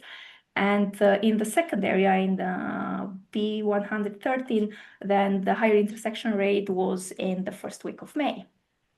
Can you continue, please, with the other slide? Now, how to implement the results? So we believe that this methodology that we currently have developed and we are trying to refine and include more components in it can be used as a tool in assisting marine spatial planning and identifying high conflict areas between winter navigation and offshore wind farm locations. Also, the model can be used for route selections based on considering also the ice conditions and the dynamics of that navigation. And we aim also to, as I said, to see how this reroute selection will affect fuel consumption, the greenhouse gas emissions, and also the costs. And of course, from this project and future projects we are planning, where we are aiming to engage with Finnish authorities for common shared experiences. Thank you. Can you continue? And for further research recommended, actually here we are. There are a lot of areas, of course, that we can do research, but here I have outlined some of our future research plans. That one is to quantify offshore wind farm impacts on ice formation and shipping across varying winter severities, improve the model reliability by incorporating extended AIS data and ice data sets. As I said earlier, there are AI models, and we are trying to gather as much possible open access data and other data as to train these models. Simulate cost, emissions, and fuel consumption under multiple rerouting scenarios. And also we wish to assess navigational risk in shallow ice affected areas near or within offshore wind farm zones. So thank you. I think this is the last slide. Thank you. Thank you, Vasiola. And then we move on to Valtteri Laine, please. So, good afternoon, everybody. Valtteri Laine from Finnish Transport and Communications Agency Traficom. And this presentation gives you a kind of brief overview of the recent study that we did together with Rumble, and it focuses on maritime traffic and offshore wind farms in the Gulf of Bothnia. Next slide, please. And you can maybe click 3 times. Okay, thanks. So it's a kind of interactive thing. But anyways, on the first figure, you can see that there is quite a lot of maritime traffic in this Gulf of Bothnia, as we have seen from the previous presentation, and as we have heard before as well. There are also a lot of offshore wind farm plans in this same area. And when you put these informations together, you can see that there are so-called conflicts of interest in various parts of Gulf of Bothnia, as you can see. This is a little bit challenging task to make this kind of assessment, because these plans are changing all the time. So the offshore wind farms that you can see in the middle, they were the latest information when we started this project last summer, but since then they have already changed quite a lot. But yeah, that's life. So in a way, it's a kind of moving target that we need to deal with. But yeah, that's how it goes. And the aim of this study was basically to find some kind of compromise to allow both maritime traffic and wind farms exist in this same area. How to do it well and make good decisions on where to allow construct wind farms and what areas should be safeguarded for maritime traffic. So that was the basic idea of this study. And yeah, I put it, the whole study is available on a chat. It's a kind of public version. There's also a kind of confidential version, but you can use the public one. So feel free to use it. It's on the chat, the link. Okay, next slide, please. And yeah, this study was basically following IMO's formal safety assessment procedure, where you first do hazard identification, then risk analysis, identification of risk control options, and then cost-benefit assessments, and finally reporting. And to start this study, we first used AIS data to define different kind of options for rerouting the maritime traffic when we also put these offshore wind farm plans in these sea areas. So in the left map, you can see the Sea of Bothnia, and in the right map, it's the Gulf of Bothnia. So we divided this sea area into two different zones, so to say. And yeah, based on these different kind of options that we have had, we established a workshop that involved something like 30 participants from Finland and Sweden. So many of you there were as well. So thank you for joining us. And in this workshop, we made kind of initial risk assessment for different kind of scenarios on how this ship traffic could be rerouted in the future if these wind farms would be materialized. And based on the results, we select the options that were less risky, so to say, and those were further analyzed using a IRAP tool, that is a kind of risk assessment tool produced by IALA, and it's kindly approved by the IMO. So we are working for the government, so it's always beneficial to use such risk assessment tools that are kindly approved, so to say, even though they are not perfect, of course, but they have some kind of label. And the thing with the IRAP is that it doesn't really consider consequences, so it's only about the probabilities of different kind of accidents. But it's a very, very useful tool to compare different kind of options if you select this or that routing in the future. So you can compare a little bit how the accident frequencies would change in these kind of cases. And yeah, so the IRAP was used for the probability estimation, and then we used this kind of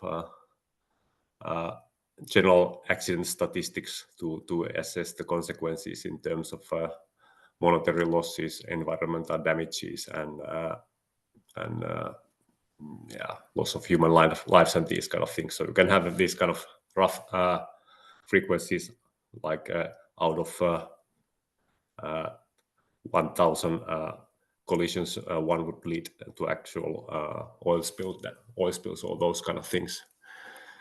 And yeah, the main conclusions of this study were so that the collisions and allision frequencies and risk in general would not dramatically change in this sea area, but this is just focused on open water conditions, so I will come back to that later. But yeah, we could still identify certain areas where these kind of drifting collisions would be more likely than others. So in this figure, you can see these areas that are dark blue, so to say, north from Åland, and these corridors that go in the middle of Sea of Bothnia and so on. And after Kvarken, when you go to north, there are also these kind of areas where these drifting collisions would be quite likely. So the basic idea would be then to use this information to put some kind of risk mitigation measures focusing on those so-called hotspots. So this would include, for example, some extra marking or limiting the area for wind farms in those specific places, and maybe one could also consider some kind of safeguarding certain areas for maritime traffic in these areas. And we also use this Bianca standards for defining the distance from ship routing lines to offshore wind farms. So that's basically 4 mile. 4 mile is a kind of standard to have this kind of space.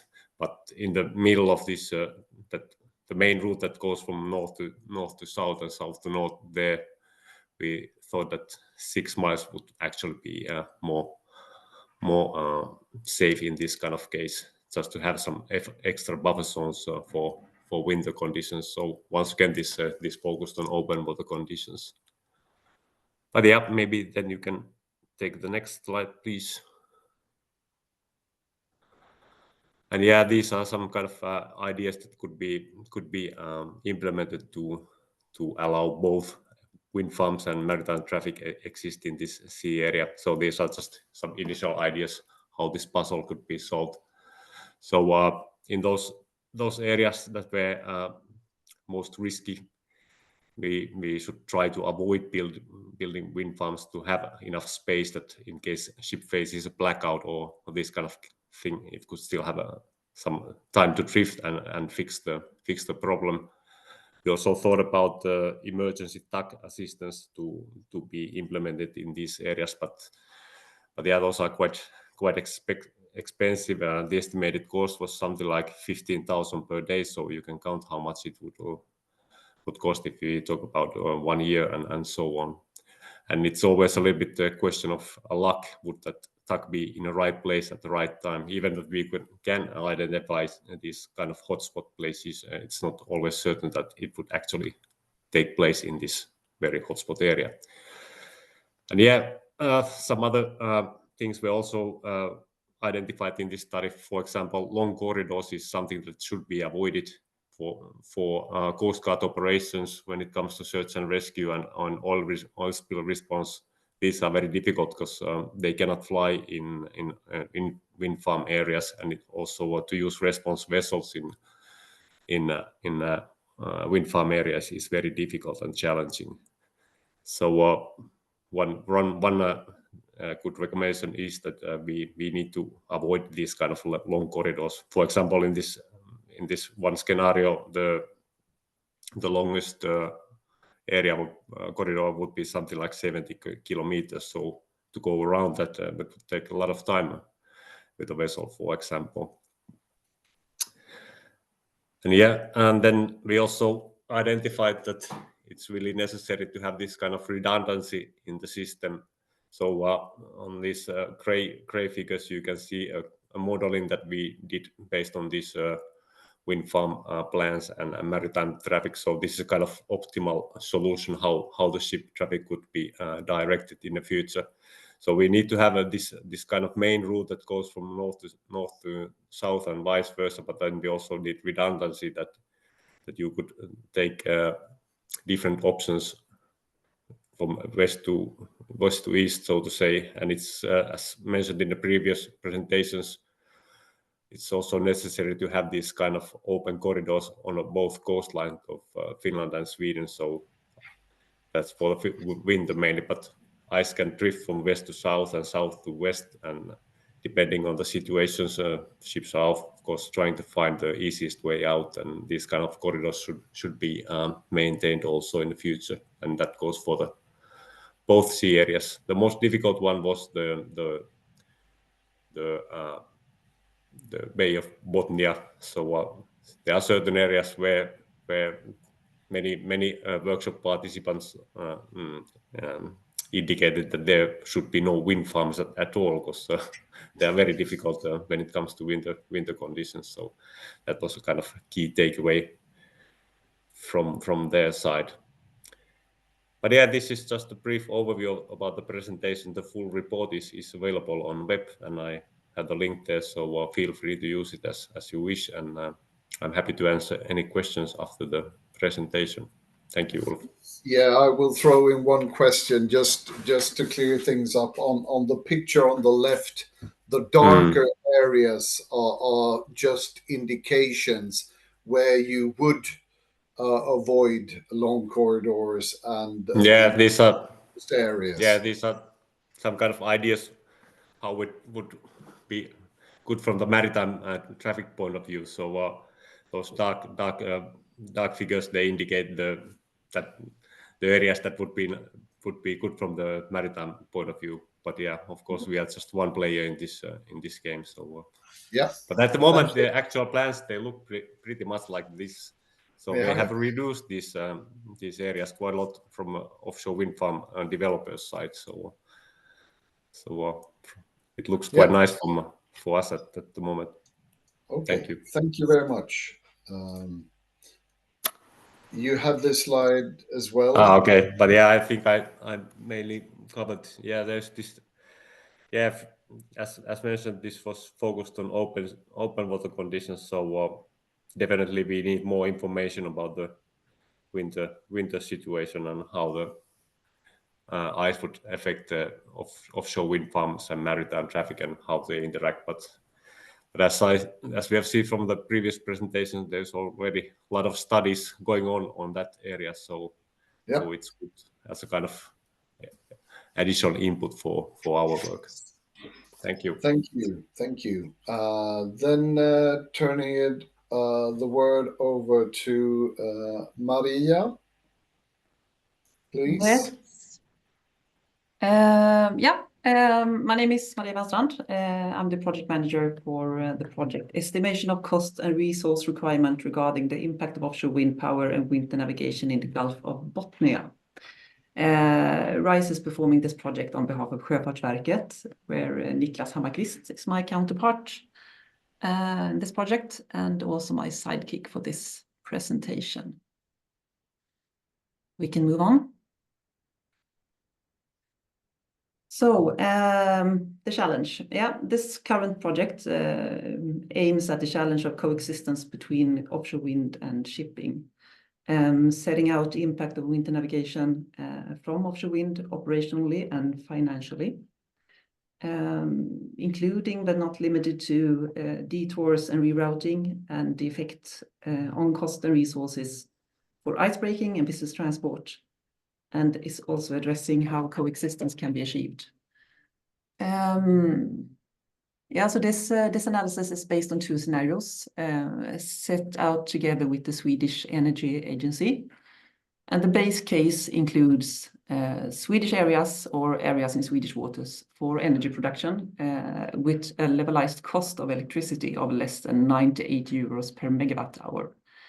And in addition to that, all planned areas as they were set out in the beginning of this year, I should say, in Finnish territorial waters and economical zone is included in this base case. And we also have an additional case that includes 3 more or extended areas in Swedish waters that, if they should be established, will have a large impact on the winter navigation. I can add there, Maria, and that extra, the second scenario is for the Bay of Bothnia concerning this. That's right. It's in the it's those dashed lines that you see in the. It's a small picture, but you see some areas with dashed lines. Those are the extended or additional areas to the base case. Results. Well, this study is ongoing and will be reported this autumn, but we can say something about the approach. As there are no fixed scenarios when it comes to sea ice, some pragmatic simplifications have been made. Calculations will be based on average values of certain data. But what the study had confirmed so far is, of course, that if offshore wind is established in all the planned areas, which is unlikely, the impact on port accessibility for primarily the most northern ports, such as Luleå, Karlsborg, Kemi, Tornio, Ulo, among others, will be noticeable. And the added distance for individual vessels is not the main issue here, but instead that vessels and icebreaking will have to choose routes with harsher ice conditions, which leads to burning of more fuel and higher emissions, in addition to the longer assistance routes. So establishing wind farms in full extension in the most northern possible energy production areas will lead to ports having to close during severe ice conditions. And also what can be concluded is that adjustments to some of the planned project areas will have to be made to ensure safe shipping. This analysis will also take into account the socioeconomic effects, but that work has just started, it's just starting up. But what could be concluded already is that information and understanding for the overall effects is vital for all stakeholders. Can move on.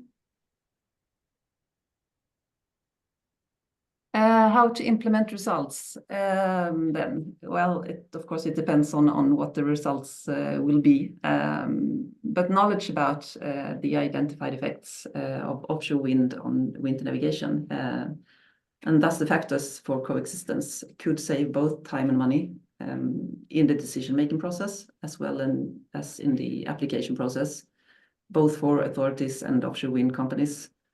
Furthermore, we hope that the information could be used in referral statements and also to foresee needed financing, for example, for operational costs for icebreakers or for added resources or even added icebreaking capacity.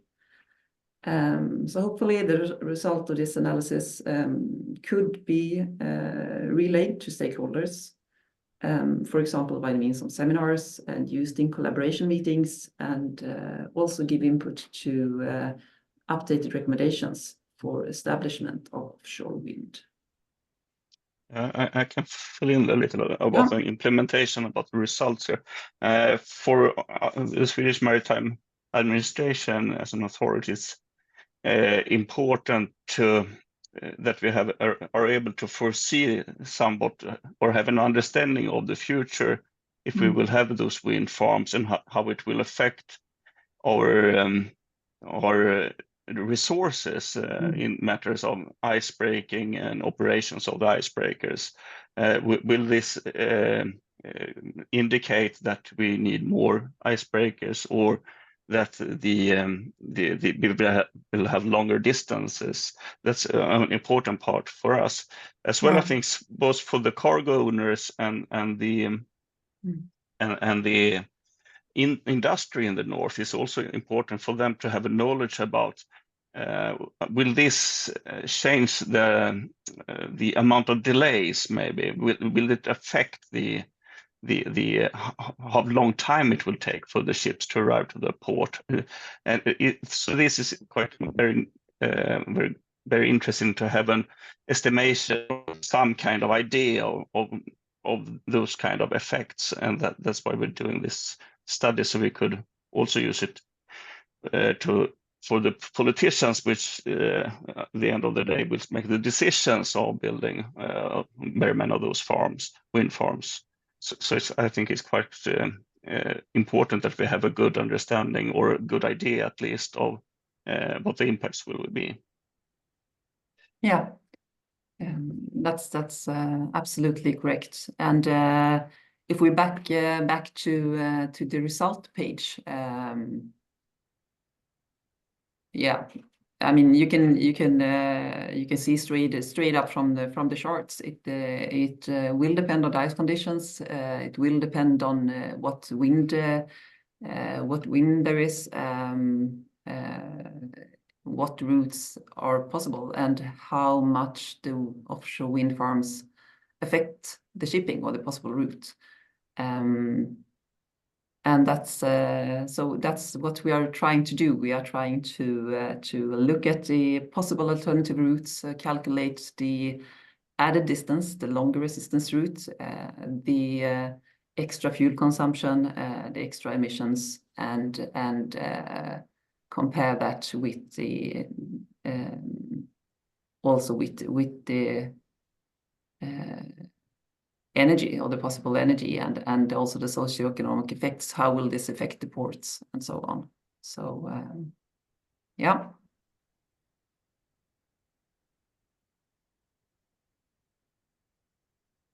I think we can go to the last slide. Further research to recommend. Yeah, well, we'll see where we end up, but we have some of these, and after this workshop or this seminar, it seems like there are other parties interested in the same things, which is good. It would be interesting to do simulations of winter scenarios on basin scale with the following variables: sea ice model, which can handle multiple fixed objects in the sea. That also include meteorological data, and that also includes icebreaker operation knowledge, because operational knowledge is very, very important here.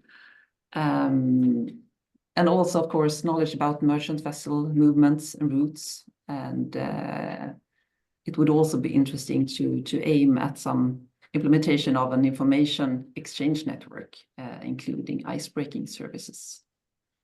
Furthermore, it would be really interesting to combine these results, the results from this study with, for example, the Windy Sea project, the results from that project, or the Windmoss 3 project. And finally, as mentioned earlier today, once offshore wind is established in ice waters, practical experiences should be taken into account. Thank you.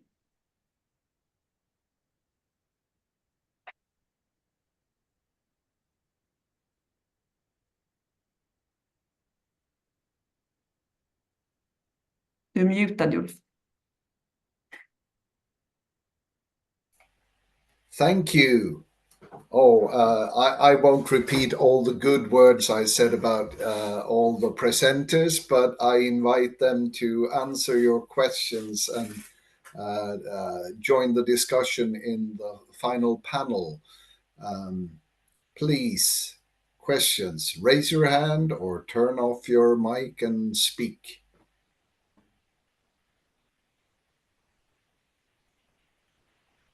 I'll kick off with a question to, I believe it was the last presentation, and one of you said that this will be good to talk to the industry and get them to understand different consequences. Do you feel like the different stakeholders up in the north, both on Swedish and Finnish side, have a poor understanding? I like to be provocative here. I can try to answer that. No, I don't think that, but I think that the data is quite extensive, and the ice operation or ice operations are can be quite hard to understand. The prerequisites of the ice operations are complex, and we need to talk more with each other and to reach an understanding, so we finally can reach a coexistence. Oh, that was a very polite answer. Diplomatic. Yeah. So I will throw in a discussion I had with the region on both sides of the Quark, both on the Swedish and the Finnish side, and we were discussing these issues. And then there was sort of a aha moment when the director on the municipality of Umeå said that, oh, so if we build a wind farm just outside here, then we will block the traffic to Luleå and other ports up north. And maybe depending on the ice movement. And then he went, ooh. He had not reflected up on this. So I believe there is a need to share this, the complexity of winter navigation and icebreaker operations, especially up in the Bay of Bothnia with people, because it's quite unknown that ships are sailing all across, depending on the ice situation, as you showed in the different wind conditions. But it's not a fact that people are thinking about. They're just thinking, oh, the ships come and go. So I'm sorry for busting into this discussion. I should only be moderating, but I'm so engaged in the matter. But it's also important to I think, to have this coexistence thought in mind. What can be done? Maybe it's maybe in some cases it's not possible. Maybe in some cases it is possible, depending on cost, and we need to do things and how we can solve it. But yeah, it's good that there are a lot of studies ongoing. Yeah, no, coexistence is fine, and it should be the goal. I agree with you on that. Questions, reflections.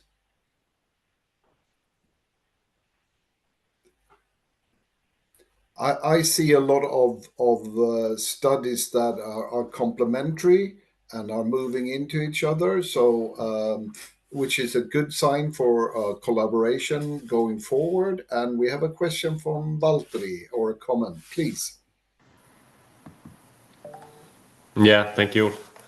I was just thinking that because we did this kind of modeling for open water condition on how this puzzle could be solved, that both maritime traffic and wind farms could coexist in a smooth way. So it would be very interesting to see how this open water condition model would work on the wind conditions, so that someone could use this as a kind of base to check how much it should be adjusted to make the maritime traffic fluent all around the year as it needs to be, of course. So that's just an idea. Thank you. It's a great idea, and I do have a question. On you showed us the Gulf of Bothnia with suggestion, an idea of how it could work, but there was no similar map from the Bay of Bothnia. Is there one in the full report that you linked to? Yeah, there is. I think it was on the slide. But the thing is that we only we didn't go to the very coastal waters. That was just because of the technical challenges, because it gets very tricky, and when you go to all these smaller fairways that go inside Finnish and Swedish coast. But yeah, the basic idea would be that there would be option to go from south to north and vice versa from both coasts, depending on the weather conditions. That there is this kind of built-in redundancy in this whole system that was considered very important in these workshops that we arranged. Yeah, I noticed the map with the suggested routes. Yeah. I didn't see the one with the risk one with the darker areas. So it was that map I was missing. The one furthest. Yeah, but I was only able to pick something from the report. It's over 200 pages, so that's good. So there's something in the report. I'm looking forward to reading it in more detail. Yeah, thank you. Sure.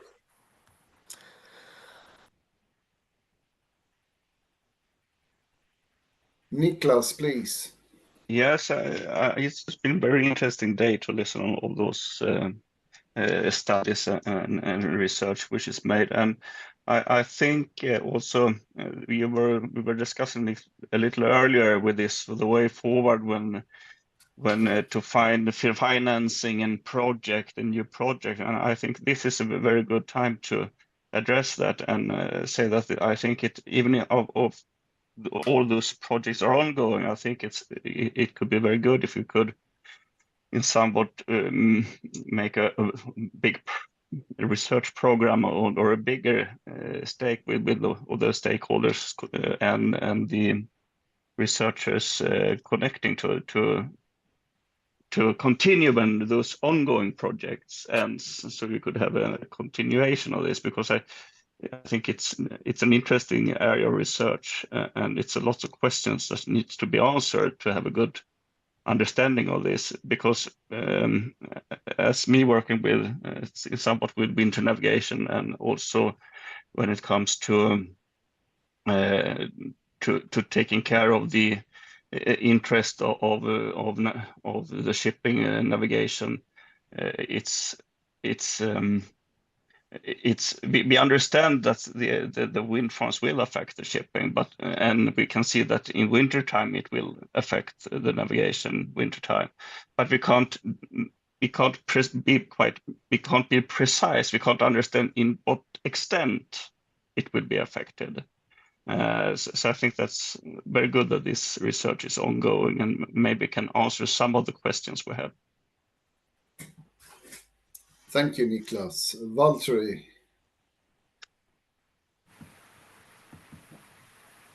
Yeah, thank you.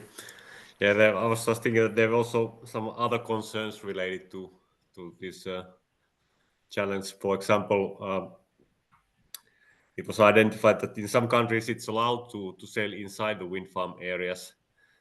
And yeah, I think in Finland, and I'm not sure about Sweden, but do you already have some kind of policy?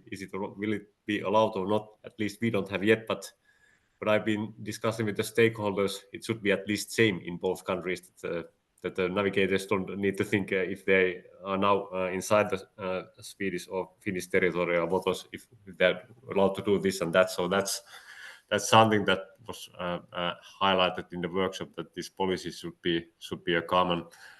And then many of these potential corridors for maritime traffic, they exist in this EEZ and these kind of zones. So if something happens, it's quite possible that these oil response operations or rescue operations would be a kind of joint efforts between Finland and Sweden. So for that, we also need some standard procedures and training to make it go smoothly if something unwanted takes place. So there are of course a lot of challenges related to winter conditions and so, but those are not the only one for sure. So there are many things to be solved, and many of them should be considered both in Finnish and Swedish administration in cooperation. Thanks. Yeah, and I actually think we should also add Estonia to this, and even though they don't share the area between Sweden and Finland, but when it comes to ice modeling, when it comes to policies, there are a lot of things that would be good to have in common also with Estonia. That's one reflection. Yeah. Further questions, ideas? Yes, Emily, please. Thank you all, and thank you all presenters for interesting presentations. I just wanted to add to the discussion that as we currently have with us in the both researchers, we have people from the icebreaking fleets, and we also have wind energy companies. If you do have things in mind that you feel would be good for the others to be aware of regarding your perspective or knowledge or concerns about the coexistence, this could be a very good opportunity to raise those. Or if you have questions that you would like future research or projects to look into more in detail, that could also be something that you could share with us here today to make it targeted and focused in future studies. Thank you. So please, all input from all people, all different perspectives are welcome. I could do a really bad thing. That means I could actually walk around all participants in this meeting and asking for comments. Do you think that would be a good idea, Emily, or do you think this still should stay on the voluntary level? That's your call. Ooh. So basically, we have 15 minutes left, and these last 15 minutes was going to be which new research needs are identified, which gaps have we found. But I try to summarize what I've heard from all people speaking, and what I hear is that we should be more common, do things together, maybe in a larger project, maybe in more projects, and that these projects should be oriented. One probably should cover modeling, because there are different models. There are the local wind farm models, the basin models, there were machine learning models, the meteorological models, etc. So modeling together. Then also there were a lot of people. There was a question in the chat: can participants have a copy of the presentations? And yes, we will publish the presentations and the recording on the policy area safe web, and we will send the link out to anyone who registered for the event. If you just were a drop-in, please send an email to me, please, so that we can make sure that we send you a link if you don't find it through our website at Google. Emily, can I ask you to put our website in the chat in the meantime? Yes. So I'm continuing with this analysis, combining the practical results, because there were a lot of projects that were quite practical. The CO2 on diversions, the design of the open water wind farms, the ice effects on ice breaking, and estimated first costs of operations. And then there were technologies like the AI, which I could see could be combined with other AI stuff going on and sensors. And then also a possibility to start working on common policies, common standard procedures, common regulation when it comes to this field. So a lot of things to do in common, and not just be 2 or 3 actors, but be a larger group cross border. That's the main research need that I caught from the discussions. Please, any other additions or reflections?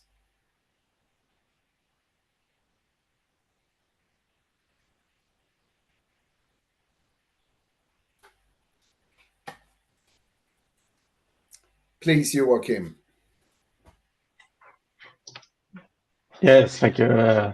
I will just fill in on what Niklas Hammarskjöld said before. With the coordination between the projects. After what we've heard here today, there are a lot of projects going on. But maybe there's not so much coordination between these different projects. And also, I think we are right now, we have a lot of like ongoing projects without not really knowing what will happen to the ice field. What was described in the beginning from Aalto. I think that is a very important part, and that's kind of, so to say, that what scares me the most with these offshore wind parks. It's not their presence and deviation from the actual parks, but how they actually will affect the ice field for the whole area. Just knowing the difference between rigid ice and level ice for navigation, it could lead to very big problems for a whole Bay of Bothnia. So yeah, that's kind of my take from today. We try to coordinate and work together as much as possible. Thank you. Thank you. And that one objective of this meeting was to get all the different projects and initiatives to see each other and see which ones they should be closer to. Maybe there needs to be continuous meetings, perhaps more on the projects, not this seminar level, and maybe the policy area could be a what do you call it, like a help in arranging these, or maybe the projects themselves will pick it up from here. But I agree with you, and I think a lot of the projects are really looking forward to know more about the real effects on the ice, and I don't believe that there are. I know that the last project that was presented is doing it on a more on a overview rough draft level, a lot about raising awareness at different stakeholders and politicians, but that project will not deliver the truth, and whatever the truth is, but we will.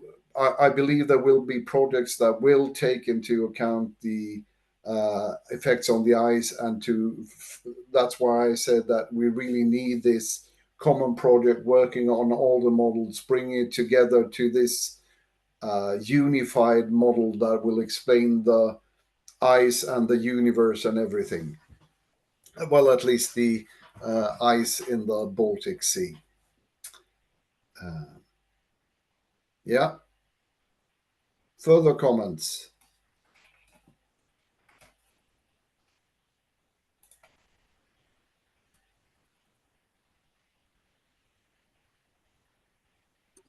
Seppo and Niklas, feel free to discuss out loud as well, please.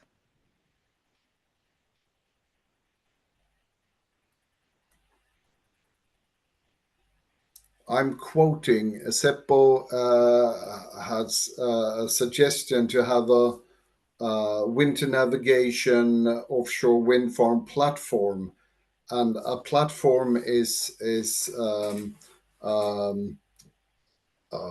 something that is funding by the Interreg Baltic Sea region on a 3 years basis, where combining 3 or more projects on a subject, so that project results are not put in a report and then left alone, but continue to live. And since this is not about 3 projects and initiatives, we have had 8 different past and ongoing initiatives, and we hear that there are more in the making and even more ongoing. So, but to have a platform, you need to have someone who are interested in sort of at least 3 projects that think this is a good thing. We could build this win-win community and apply for this. So it's an opportunity. And the policy area safe, me, Emily, and Seppo know more about this if you are interested. And our contact details are also available on the link posted in the chat.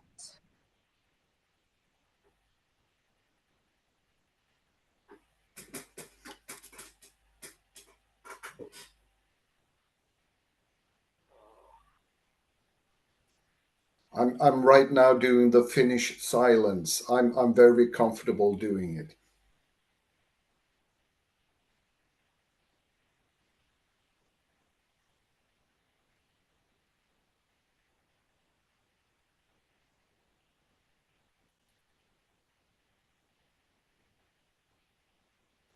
And the thing about Finnish silent is that when all other people are silent, we're good. Because otherwise there would be some Finn telling us that we were totally off target or something.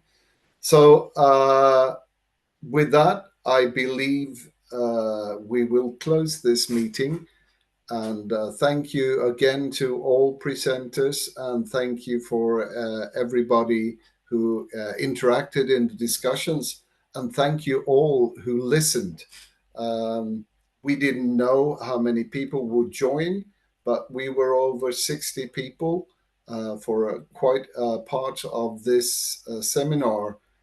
So there is a big interest in this subject, which We will keep in contact with a lot of you people. There are some talk about a conference, a physical conference on these matters, and I think that is also a good idea. Yeah, let's see if there were anything new in the chat. Oh, there were a lot of thank yous. Yeah. Thank you for that. And yeah, and anyone else who want to add some final words before we close this with a big kiitos and tack?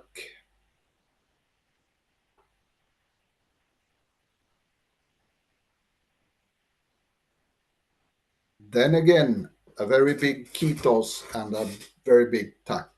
Thank you all. Tack. Thank you. Bye. Thank you.